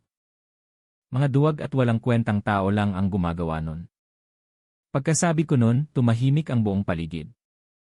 Gulat na gulat ang mga katulong. Si Marco ay parang naestatwa, nanginginig sa galit. Sa likuran, may narinig akong hikbi. Isang payat na babae ang lumabas. Malaki na ang tiyan, kabuwanan na yata. Si Lera. Tumingin siya sa akin, puno ng drama ang mga mata. Ate, paano mo nasasabi yan kay Marco? Naawa lang siya sa anak ko. Ayaw niyang tawaging bastardo ang anak ko. Mabait lang siya. Ang sakit sa tenga ng boses niya. Nagpapaawa na naman. Pero hindi ako tinatablan. Tinitigan ko siya at mumisi. Kung awa lang yan, bakit kailangang manapak ng ibang tao? Lera, pwede mong lokohin ang iba pero hindi ako. Napakalamig mo. Wala ka bang puso, sigaw ni Marco. Galit na galit siya, parang ako pa ang may kasalanan ng lahat sa buhay niya. Hindi ako sumagot. Tinitigan ko lang siya ng walang emosyon. Akmang magsasalita pa sana siya nang bigla siyang natigilan. Napatingin siya sa tiyan ko. Ang galit sa mata niya ay napalitan ng takot. Namutla siya na parang nakakita ng multo. Sumugod siya sa akin at sumigaw, nasaan ang anak ko? Tinabig ko agad ang kamay niya. Nandidiri ako. Enner. Ang anak mo ay nasa tiyan ni Lera. Huwag kang magkakamali. Mahigpit na ikinuyom ni Marco ang kamao niya. Madilim ang tingin niya pero hindi siya sumuko. Tinitigan niya ako na parang hayop na gutom. Hindi iyon ang tinutukoy ko. Ang tinatanong ko ay ang anak natin. Natawa ako ng mahina. Anak natin. Umurong ako palayo. Matagal mo na siyang isinuko, di ba? Hindi mo matiis na maging bastardo ang anak ng iba, pero kaya mong hayaang lumaki nang walang ama ang sarili mong anak. Namutla lalo si Marco. Hindi ko siya pinatapos. Siguradong kamumuhian ka ng batang yon. Kahit maging multo siya, hinding-hindi ka niya kikilalaning ama. Napahapay si Marco, parang tinulak sa bangin. Sumigaw siya na parang baliw. Hindi. Nanganak ka na dapat, di ba? Base sa due date, dapat nandito na siya. Ilabas mo siya. Walang pag-aalinlangan, sinampal ko siya ng malakas. Pak! Basag ang katahimikan. Tinitigan ko siya. Enner. Wala na ang anak mo. Parang namatay si Marco sa kinatatayuan niya. Ngumisi ako, malamig at matalim. Kung buhay pa siya, di ba't wala rin naman siyang ama ngayon? Hindi ba't ikaw mismo ang nagtaboy sa kanya noon? Umihip ang malamig na hangin. Biglang nanlaki ang mga mata ni Lera. Tumingin siya kay Marco nang may takot. Nanginginig siya at biglang bumagsak sa lupa. Tiningnan ko siya. Hindi ko alam kung totoo o maarte lang, pero magandang timing ang paghimatay niya ngayon. Bumaling ako kay Marco. Oh, hinimatay ang asawa mo. Delikado ang anak mo, Enner. Diniinan ko talaga ang Enner. Namutla lalo si Marco. Lumingon siya at nakita si Lera sa lupa. Nag-alinlangan siya saglit pero sa huli, kinagat niya ang labi at binuhat si Lera. Nagmamadali siyang umalis, mukhang kaawa-awa ang likod niya. Pinanood ko silang mawala. Naramdaman kong parang may nabunot sa puso ko. Ang mga emosyong matagal ko nang ibinaon ay biglang sumabog. Tumulo ang luha ko nang hindi ko namamalayan. Isang mainit na yakap ang naramdaman ko mula sa likod. Matatag at payapa. May bumulong sa akin. Okay na ang lahat. Napakapanatag ng boses na yon. Hindi ko na napigilan. Bumigay na ako. Umiyak ako ng umiyak. Umiyak ako hanggang sa mapagod, hanggang sa maubusan ako ng hininga. At nang wala na akong lakas, nakatulog ako sa mga bisig na yon, ramdam ang init na bumabalot sa akin. Nang magising ako, gabi na. Rinig ko ang hampas ng alon. Hindi ako bumangon agad. Bigla kong narinig ang boses ni Marco sa labas, humahalo sa hangin ng dagat. Gusto ko siyang makita. Agad na sumagot si Daniel, malamig at makapangyarihan. Umuwi ka na. Asawa ko siya. At ikaw, may asawa ka na rin. Na-imagine ko ang dilim sa mukha ni Marco. Kuya Daniel, huwag mo akong pilitin. Tumawa ng malamig si Daniel. Ikaw ang huwag mamilit. Bahay ko to. Hindi ito lugar para magkalat ka. Puno ng babala ang boses niya. Kung manggugulo ka pa rito, hindi ako magdadalawang isip na galawin ang Marco Group. Katahimikan. Akala ko tapos na. Pero nagsalita ulit si Daniel mas matalim. O kaya naman, pwede kong pilitin ang lolo mo na pumili ng ibang tagapagmana. Pagkatapos nun, wala na akong narinig. Tahimik na si Marco. Nakahiga lang ako, mabigat ang katawan pero gising na gising ang diwa. Alam kong totoo lahat ng nangyari. Totoong totoo kaya pakiramdam ko ay wala na akong laman. Pumikit na lang ako ulit at hinayaan ang antok na lamunin ako. Nang muli akong magising, tumatagos na ang sikat ng araw sa makapal na kortina na nagbibigay ng maputlang liwanag sa buong kwarto. Tanghaling tapat na. Bumangon ako at pakiramdam ko ay medyo hilo pa rin ako. Nang akmang tatayo na ako, napansin kong kakaiba ang tingin sa akin ng mga kasambahay sa bahay ni Daniel. Hindi naman bastos ang tingin nila, pero may halong gulat at pagtataka, tila may iniisip silang malalim. Bahagya akong napakunot noo. Inilibot ko ang paningin sa kwartong tinulugan ko at biglang nagbago ang timpla ng mukha ko. Hindi ito guest room. Hindi rin ito ang kwartong tinulugan ko noong nakaraan. Ang paligid ay puno ng gamit ng lalaki, damit, pabango, at mga personal na gamit. Ang bawat detalye ay nagpapahiwatig na ito ang kwarto ng may-ari ng bahay. Nanigas ako at kumabog ng malakas ang dibdib ko. Nasa master bedroom ako ni Daniel. Nang ma-realize ko yon, agad akong bumangon.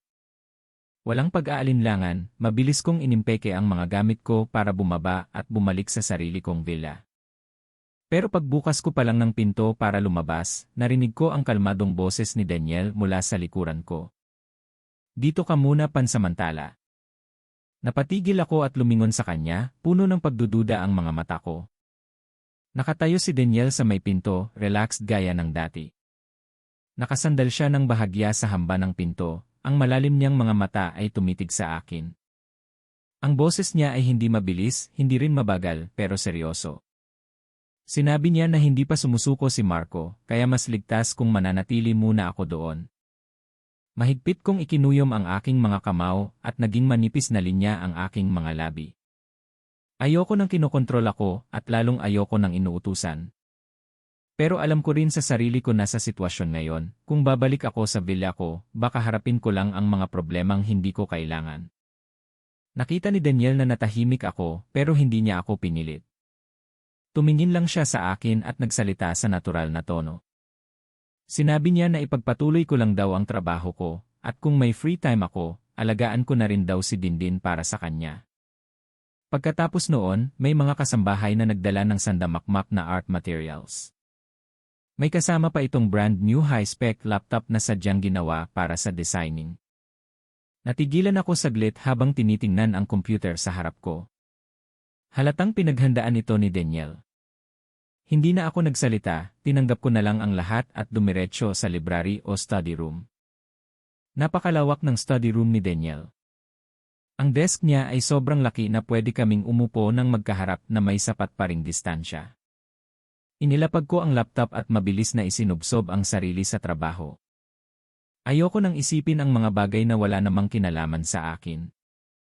Mabuti na lang at malaki rin ang monitor ni Daniel, kaya hindi kami nagkakatinginan ng direkta.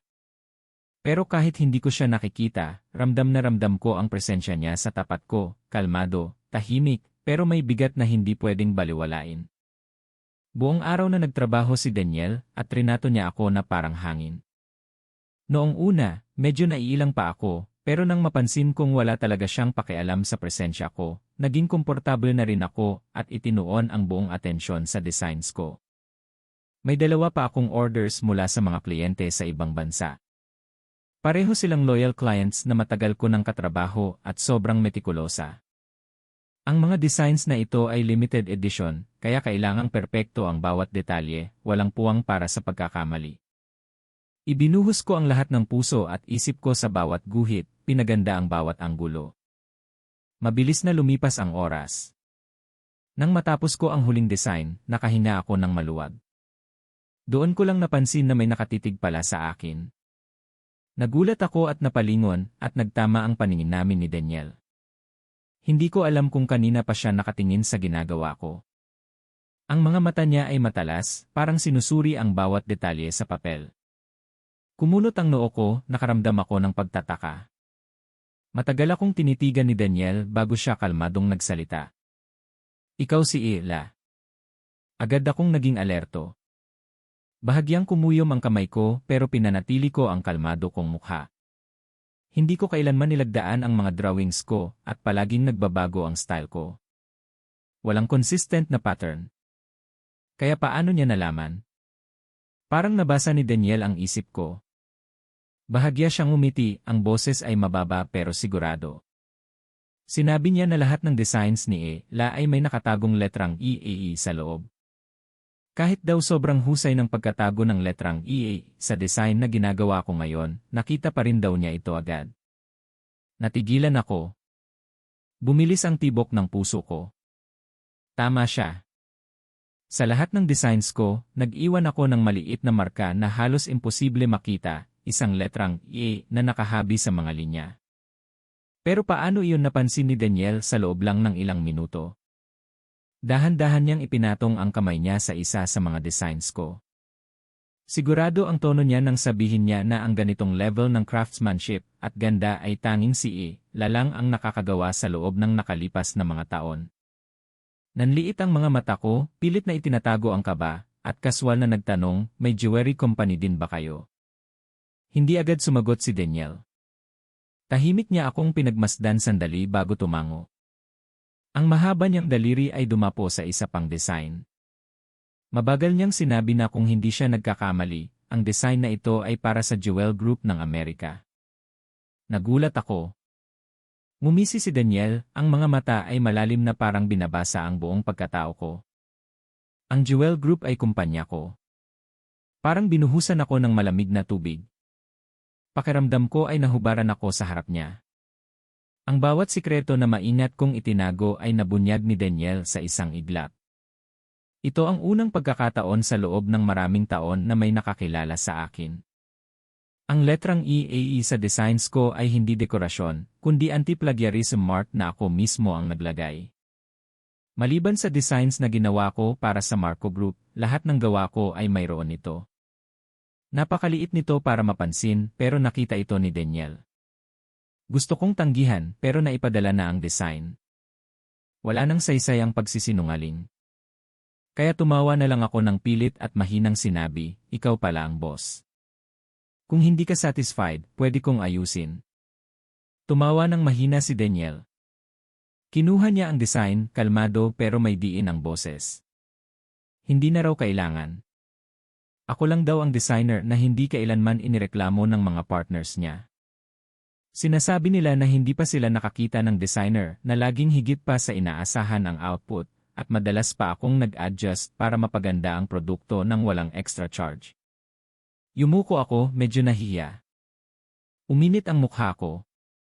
Sa totoo lang, hindi ko yon ginagawa dahil mabait ako, kundi dahil perfectionist ako. Ayokong may nakadikit sa pangalan ko na hindi perpekto. Umiti ako ng tipid. Tinitingnan ko muna ang kumpanyang katrabaho ko. Kung hindi maganda ang trato nila, wala akong dahilan para bigyan sila ng magandang design. Tumaas ang kilay ni Daniel, parang interesado. Mabagal siyang nagtanong, gaya ng Marco Group.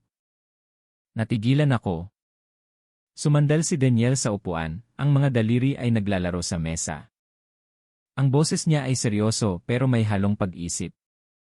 Sinabi niya na noong una kaming magkita, may nakita siyang napakagandang design, pero nalaman niya na para pala ito sa Marco Group. Ngumisi siya ng malamig. Ang mga taong hindi marunong magpahalaga ay hindi dapat binibigyan ng masarap na pagkain. Kinagat ko ang labi ko at yumuko. Tama siya. Noong nasa Marco Group ako, hindi ako naglalabas ng designs na talagang world class. Hindi dahil hindi ko kaya, kundi dahil ayoko. Sinabi ko sa kanya na noong nakipaghiwalay ako kay Marco at pinaalis niya ako nang walang dala, gumanti lang ako ng kaunti. Tumawa si Daniel. Hindi na siya nagsalita. Kinuha niya ang design na kakatapos ko lang, at sa gulat ko, inilagay niya ito sa safe sa harapan ko. Itong copy na to, itatago ko bilang souvenir, sabi niya. Nagtaka ako sa kinilos niya, pero bago pa ako makapag-isip, isang maingay na boses ang biglang umalingaw sa labas ng villa. Marian! Ibalik mo sa akin ang anak ko. Natigilan ako at dumilim ang paningin ko. Anong kalokohan na naman ang ginagawa ng baliw na to? Mabilis akong lumapit sa bintana at sumilip. Sa labas ng gate, nakatayo si Marco kasama ang mga bodyguards niya, at may hawak pa siyang megaphone. Napakunot-no ako. Talaga bang wala ng hiya ang lalaking to? Ayoko sanang magsayang ng oras sa kanya, pero mabuti na lang at noong nasa ospital ako, humingi ako ng medical certificate sa doktor na nagpapatunay ng pagkakalaglag ng bata. Nakatupi ito sa bulsa ko. Bumaba ako agad para tapusin na ito. Noong araw na iyon, balak ko sanang dalhin ang bata sa ibang lugar at mamuhay kaming dalawa ng tahimik. Pero hindi ko inakala na mauunahan ako ni Lyra. Pagkalabas ko ng ospital noon, isang sasakyan ang humagip sa akin. Ang resulta, nawala ang bata. Putol na ang huling ugnayan namin ni Marco, kaya noong araw na iyon, umalis ako ng walang lingon-lingon. Pagkakita sa akin, ibinaba agad ni Marco ang megaphone at naglakad palapit. Puno ng pag-asa at desperasyon ang mga mata niya. Marian, buhay pa ang anak natin, di ba? Ibalik mo siya sa akin, pagmamakaawa niya, nanginginig ang boses. Ang sunod niyang sinabi ay lalo akong napatawa sa galit. Hintayin lang nating maipanganak ang anak ni Lyra at maayos ang birth certificate, magpapakasal tayo ulit. Bibigyan ko ng pangalan at karapatan ang anak natin.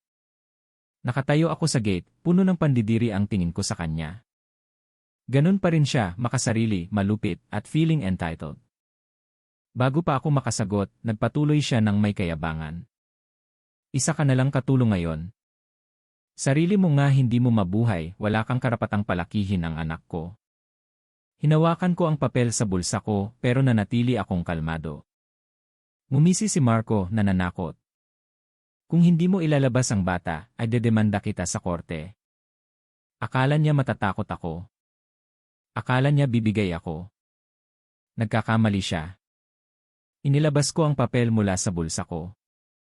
Ang boses ko ay kasing lamig ng yelo, walang emosyon. Sige, magdemanda ka. Humakbang ako palapit, tumitig sa kanya ng diretsyo. Tingnan natin kung mababayaran ka ng korte ng isang anak. Natigilan si Marco. Nanigas siya na parang binuhusan ng malamig na tubig. Hindi ko maintindihan ang lalaking ito. May anak na siya kay Lyra, halos 8 buwan na ang tiyan nito, tapos ngayon pupunta siya dito para hingin ang anak ko. Marco, ano bang pinagagagawa mo dito? Tanong ko nang may pang-uuyam, tinitingnan siya na parang baliw. Wala pang 5 minuto, dumating ang taong pinakaayaw kong makita, si Lyra. Hawak niya ang malaki niyang tiyan, naglalakad ng dahan-dahan at mukhang pagod na pagod. Ang itsura niyang mahina at maputla ay siguradong makakakuha ng simpatsya ng iba, pero hindi sa akin. Alam ko na sa likod ng kaamong mukha na yan ay isang maitim na budhi. Pilit siyang ngumiti ng matamis sa akin, pero ang tono ay nanenermon. Ate, ibalik mo na kay Marco ang anak niyo. Huwag mong gamitin ang bata para itali siya sa'yo. Napakasama ng ginagawa mo. Hindi ko mapigilang matawa ng malakas. Puno ng pang-aalaska ang tingin ko. Anong itali? Anong masama? Nagpatuloy siya, boses na puno ng awa. Sobrang nag-aalala siya sa anak niyo, hindi na siya makakain at makatulog. Ako na nga ang nagmamanage ng kumpanya para sa kanya. Kung talagang mahal mo si Marco, isipin mo naman siya. Huwag mo na siyang saktan. Sobrang nakakatawa na hindi ko na mapigilan. Tiningnan ko silang dalawa ng may panghahamak. Adik na talaga ang dalawang ito sa pag-arte. Alam naman nilang wala akong maitutulong, pero dikit pa rin ang dikit. Tumaas ang kilay ko at malamig na nagsalita, hindi ba kayo nahihiya sa mga pinaggagawa nyo? Kinagat ni Lyra ang labi niya, pero agad bumalik ang tapang sa mukha niya. Iniisip mo bang ginagawa ko to para sa'yo? Ginagawa ko to para sa bata. Kaka-negatibo 3 months pa lang ng anak mo, matitiis mo ba na wala siyang ama at ina? Narinig iyon ni Marco at lalong dumilim ang mukha niya. Nanliit ang mga mata niya, may halong banta. Kapag may nangyaring masama sa anak ko, hindi kita mapapatawad. Ngumisi ako ng mas malamig. Marco, hindi ba't masyado nang makapal ang mukha mo? Humakbang ako palapit, hindi itinatago ang pang-insulto. Ikaw mismo ang nagtapos sa bata noon. Ngayon, umaarte kang mapagmahal na ama. Hindi mo ba alam na ang pagmamahal na huli na ay mas mura pa sa basura? Mahigpit na ikinuyom ni Marco ang kamao niya. Parang may bagyo sa mga mata niya. Tinitigan ko siya ng may hamon. Gusto mo ng anak? Sige, magdemanda ka. Kapag nanalo ka, ibibigay ko sa inyo ang bata. Wala kang kwentang ina, sigaw ni Marco, basag ang boses sa galit. Pero tiningnan ko lang siya ng malamig at tumalikod para pumasok sa villa.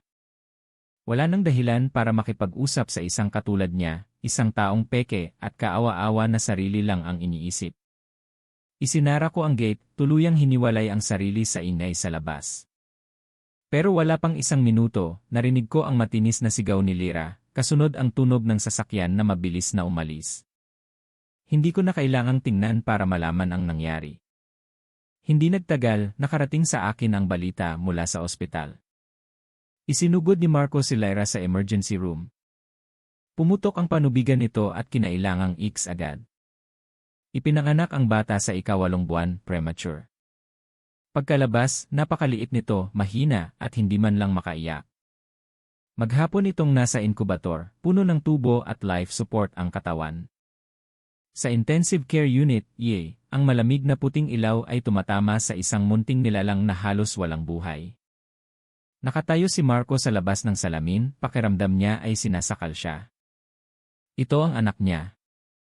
Habang tinitingnan ang batang napaka-fragile, bigla siyang may naalala. Ang anak niya kay Marian. Posible kayang dumaan din sa ganitong sitwasyon.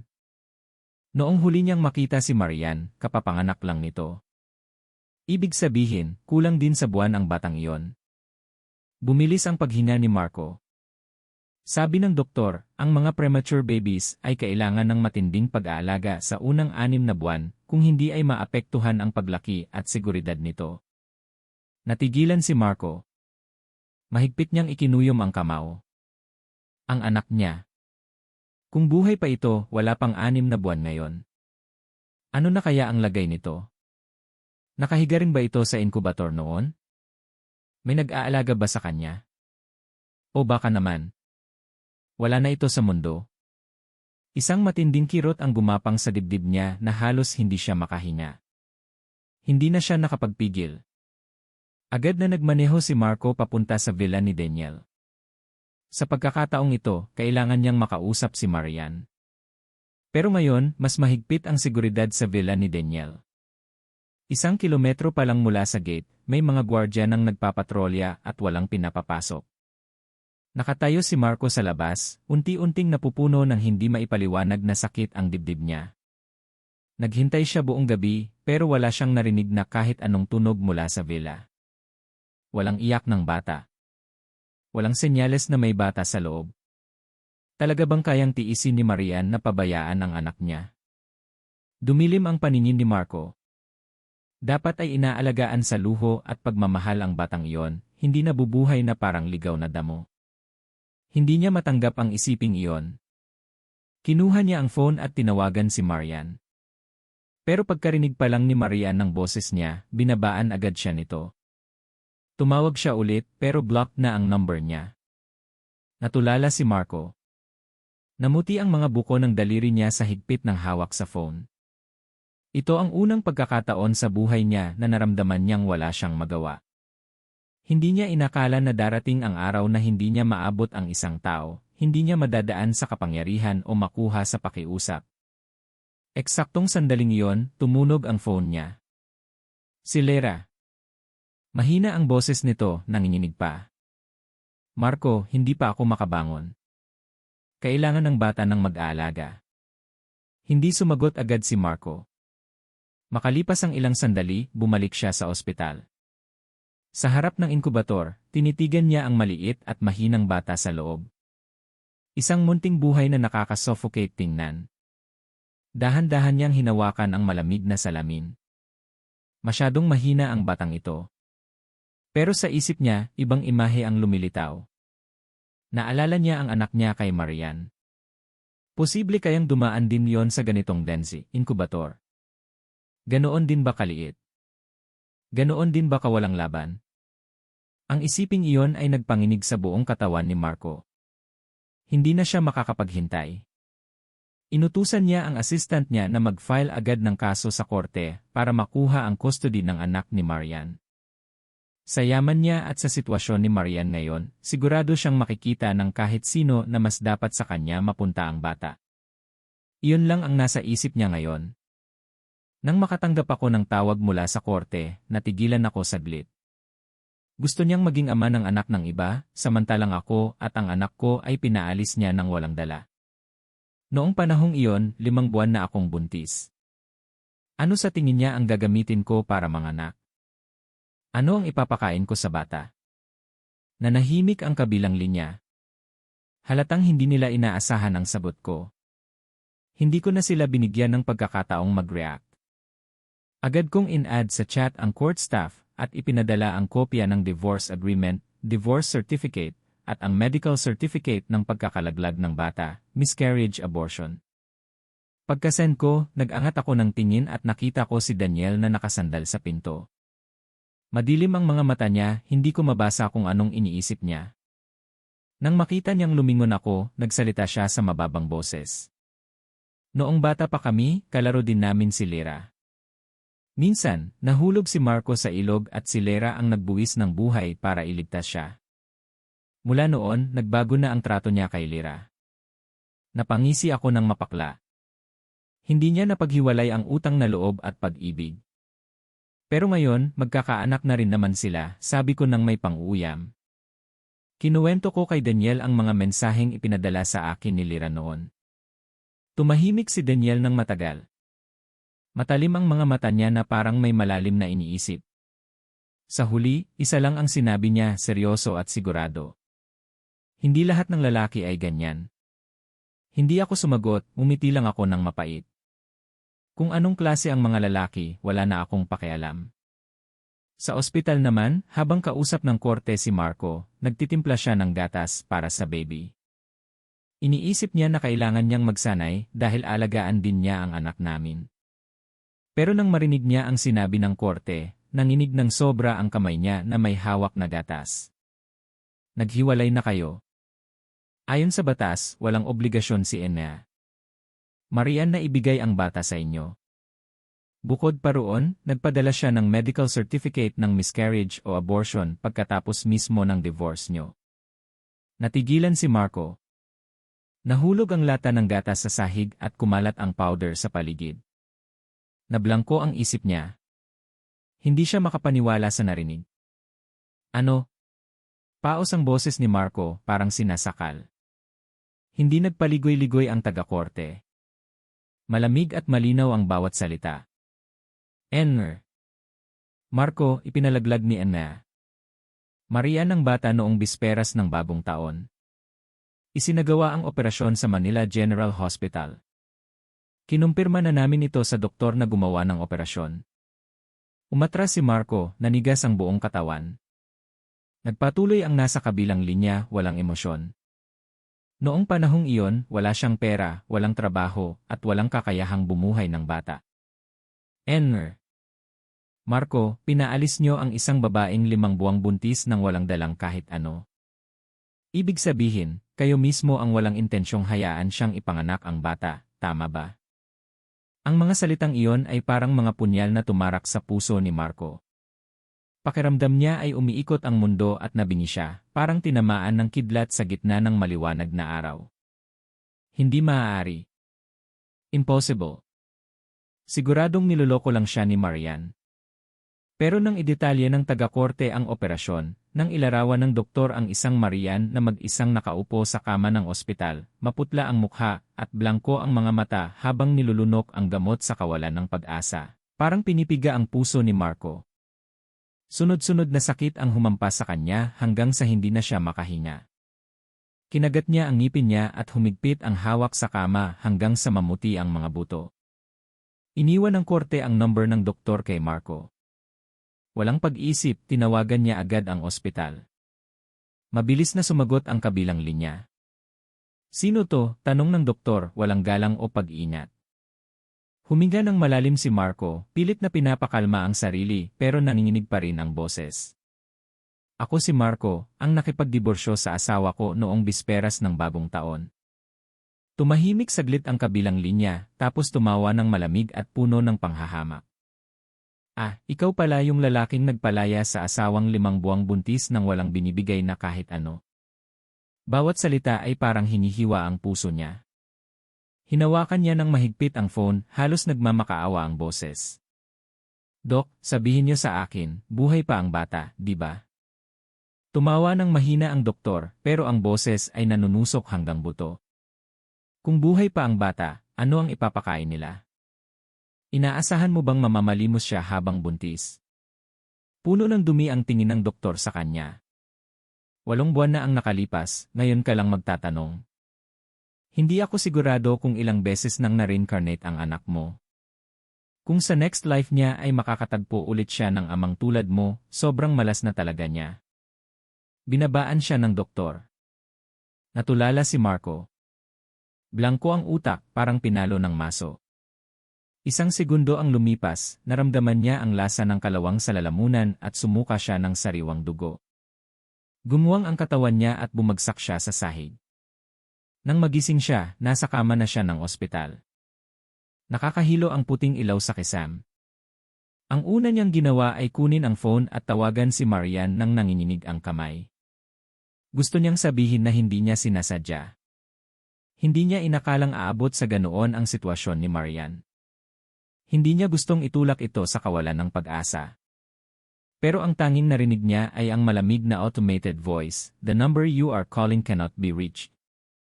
Hinigpitan niya ang hawak sa phone. Takot ang bumalot sa puso niya. Hindi na siya makaupo. Bumangon siya agad, tumakbo palabas, at nagmaneho papunta sa villa ni Daniel. Sa sandaling iyon, nakaupo ako sa tabi ng bintana, tahimik na nakatingin sa labas. Umuulan. Tapos na ang lahat ng projects ko kaya balak kong magpahinga. Pumapatak ang ulan sa lupa. Pumapasok ang malamig na hangin sa siwang ng bintana. Wala sa sarili akong tumingin sa labas, pero napako ang tingin ko sa gitna ng madilim na ulan. May isang taong nakaluhod sa labas ng gate ng villa. Napalingon ako. Sino namang baliw ang luluhod sa gitna ng kalsada habang bumabagyo? Pumasok si Daniel sa kwarto. Tumingin siya sa akin, tapos sa labas ng balcony. Maya-maya, mabagal siyang nagsalita. Si Marco yan. Natigilan ako saglit, pero nagkibit balikat lang ako at tumalikod. Akala ko kung sinong baliw. Siya lang pala. Tinitigan ako ni Daniel ng maigi, parang inoobserbahan ang reaksyon ko. Hindi ka ba nasasaktan? Tanong niya sa mababang boses. Tumawa ako ng mahina, kalmado at walang pag-aalinlangan. Nagbibiro ka ba? Isang taong kayang itapon ang sarili niyang anak para sa anak ng iba. Bakit ako masasaktan para sa kanya? Pinaikot ko ang tasa ng tsaa sa kamay ko, puno ng pang-uyam ang boses. Iniisip ko lang kung kailan siya titigil sa kabaliwan niya. Tutal, hindi naman ako pwedeng habang buhay na tumira sa bahay mo. Biglang nagsalita si Daniel, seryoso at sigurado. Actually, may magandang paraan para matakasan mo siya. Napataas ang kilay ko, interesado. Anong paraan? Yumuko siya, inilagay ang dalawang kamay sa sandalan ng upuan, kinulong ako sa maliit na espasyo. Pakasalan mo ako. Sobrang lapit ng mukha niya, ramdam ko ang hininga niya. Nagulat ako at napaatras, sabay iling. Tigilan mo nga. Hindi tayo magka-level. Ayoko nang tumalon sa parehong hukay ng 2 beses. Nanatiling kalmado si Daniel. Pwede kong ilipat ang lahat ng ari-arian ko sa pangalan mo bago tayo magpakasal. Huminto siya saglit, matalim ang tingin. At wala akong hilig na maging ama ng anak ng iba. Nanliit ang mata ko ng aasar. Malay ko ba kung lalaki rin ang gusto mo? Pagkasabi ko nun, isang mainit na halik ang dumapo sa noo ko. Malambing na bumulong si Daniel, parang hangin sa tagsibol. Gagamitin ko ang panahon para patunayan na babae ang gusto ko at ikaw lang ang gusto ko. Bago pa ako makapag-react, sa labas, biglang bumagsak si Marco sa lupa. Isa sa mga bodyguards ni Daniel ang kalmadong ibinulsa ang binoculars, parang wala lang nangyari. Pagkatapos nun, hindi ko na pinansin ang mga nangyayari sa labas. Sa mga sumunod na araw, nanatili lang ako sa hardin, nagpipinta, nag-aalaga ng halaman, at ninanamnam ang kapayapaan. Isang araw, dinala ni Daniel ang pinakabagong balita. Isang buwang na ospital si Marco. Pagkalabas niya, ginawan niya ng birth certificate ang anak ni Lyra. Pero hindi lang yon, kinalagkad niya si Lyra sa City Hall para pilitin itong makipagdiborsyo, kahit ayaw ni Lyra. Nanatili akong kalmado, humigop ng tsaa na parang walang kinalaman sa akin ang balita. Nang makita niyang wala akong reaksyon, nagpatuloy si Daniel. Nasa labas ng gate si Marco ngayon. Balot ang katawan niya ng pampasabog at may hawak na remote control. Napatingin ako kay Daniel. Wala akong naramdamang takot o kaba. Gusto mo ba siyang makita? Tanong niya. Lumabas ako sa gate ng villa at hinarap si Marco sa huling pagkakataon. Nakatayo siya doon, magulo ang buhok dahil sa hangin. Balot ng bomba ang katawan niya, mahigpit ang hawak sa remote, at ang mga mata ay baliw na nakatitig sa akin. Paos ang boses niya, parang sumigaw maghapon. Marian, magbalikan tayo, please. Naningkit ang mga mata ko pero hindi ako sumagot. Huminga siya ng malalim, nagmamakaawa. Hindi ko sinasadya. Mahal kita, alam mo yan, di ba? Tinutulungan ko lang si Lyra noon. Ngumisi ako ng malamig. Itinaas ko ang kamay ko at inihagis ang isang tumpok ng litrato sa labas ng gate. Mga litrato nila ni Lyra, malinaw, walang itinatago. Bago ko burahin ang social media ko, tiniis ko ang pandidiri at sinave ko ang mga ito dahil alam kong magagamit ko balang araw. Yumuko si Marco at tinitigan ang mga litratong nagkalat sa lupa. Nanigas siya. Namutla. Nanginginig siyang tumingala sa akin. Marian, pakinggan mo ako. Tinitigan ko siya ng walang emosyon. Nagpatuloy siya, nagmamakaawa, akala ko noon ikaw yon. Nagkamali ako. Napakahina ng palusot niya. Nakakatawa. Ayoko nang makinig. Malamig akong nagsalita, bawat salita ay parang patalim. Marco, ang dumi-dumi mo na. Napapitlag siya. Nagpatuloy ako, diretsahan sa puso. Mula noong araw na pinalaglag ko ang bata, wala nang balikan sa pagitan natin. Nagpanik si Marco. Hinigpitan niya ang hawak sa remote control, nanginginig. Hindi ako marumi, Marian. Pwede ka ring sumiping sa ibang lalaki para patas na tayo, okay ba yon? Humakbang siya palapit, halos sumigaw. Pwede tayong magkaanak ulit. Kung ayaw mong manganak, pwede tayong kumuha ng surrogate sa ibang bansa. Nagmakaawa siya, garalgal ang boses. Basta bumalik ka lang sa akin, gagawin ko lahat ng gusto mo. Hindi kita kayang mawala. Tinitigan niya ako, puno ng desperasyon. Nagkamali ako. Hindi ko naintindihan ang puso ko noon. Si Lyra ay savior ko lang, hindi ko siya mahal. Nalito lang ako ng matagal. Kung sinabi niya ito noon, baka naniwala pa ako. Pero ngayon, yelo na ang puso ko. Wala na akong nararamdaman. Sa sandaling iyon, isang bodyguard ang mabilis na sumugod at inagaw ang remote control kay Marco. Tuluyan nang nawala sa sarili si Marco. Bumagsak siya sa lupa, nanginginig, umiiyak. Tinitigan ko siya ng malamig at dahan-dahang nagsalita. Kung guguluhin mo pa ako, magpapakasal ako sa iba. Nanlaki ang mga mata ni Marco. Nanigas siya. Hindi niya inakalang sasabihin ko yon. Sa pagkakataong iyon, lumapit si Daniel. Hinalikan niya ako sa noo at niyakap sa harap ni Marco. Marian, ibig sabihin ba nito, pumapayag ka na sa proposal ko? Natigilan ako. Wala naman talaga akong intensyon na magpakasal, sinabi ko lang yon para paalisin si Marco. Pero kung ito ang paraan para tigilan na niya ako, pwede na rin akong umarte. Tinitigan ako ni Marco, namutla, nanginig at sa huli. Hinimatay. Mabilis na tinanggal ng mga bodyguards ang bomba sa katawan niya. Nakahina ako ng maluwag. Nag-alala ako na baka sumabog ang villa, hindi pa naman ako nakakabili ng insurance. Itinaas ni Daniel ang kilay niya, may nakatagong ngiti sa mga mata. Marian, pumayag ka na ba talaga? Tumingin ako sa kanya, nagdududa. Bakit ako? Kakakilala lang natin. Tinitigan ako ni Daniel. Wala na ang lamig sa mga mata niya, pinalitan ito ng kakaibang lambing.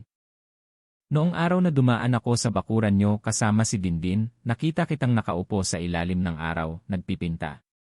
Malalim ang boses niya, tumatatak sa katahimikan. Napakaganda mo noong sandaling iyon. Kamukhang kamukha mo ang asawa sa mga pangarap ko. Kumibo ang puso ko, pero nanatili akong blanko. Nagpatuloy siya. Maraming taon ko nang hinahanap si Ella. Ang mga painting niya ng mga bulaklak ang nagpagaling sa akin noon. Natigilan ako. May naalala ako. Maraming taon na ang nakalipas, may isang CEO ng malaking kumpanya na nakiusap sa akin na magpinta. Gumuhit lang ako ng ilan at ipinadala bilang regalo, hindi ko na inisip. Binuksan ni Daniel ang safe na parang ipinapakita ang pinakamahalagang yaman sa mundo. Ang mga painting ko noon ay maingat na nakatago sa loob. Walang kupas, walang sira. Ito ang mga pinaka-iniingatan kong obra, sabi niya. Tiningnan ko ang mga painting at natawa, nagkunwaring nagdududa. Paano kung matanda na pala ako? Ngumisi si Daniel, may kislap sa mga mata. Eddie, kikilalanin kitang lola. Natawa ako. Pero sa tawang iyon, may halong kilig na hindi ko namalayan. Tinitigan niya ako ng matagal.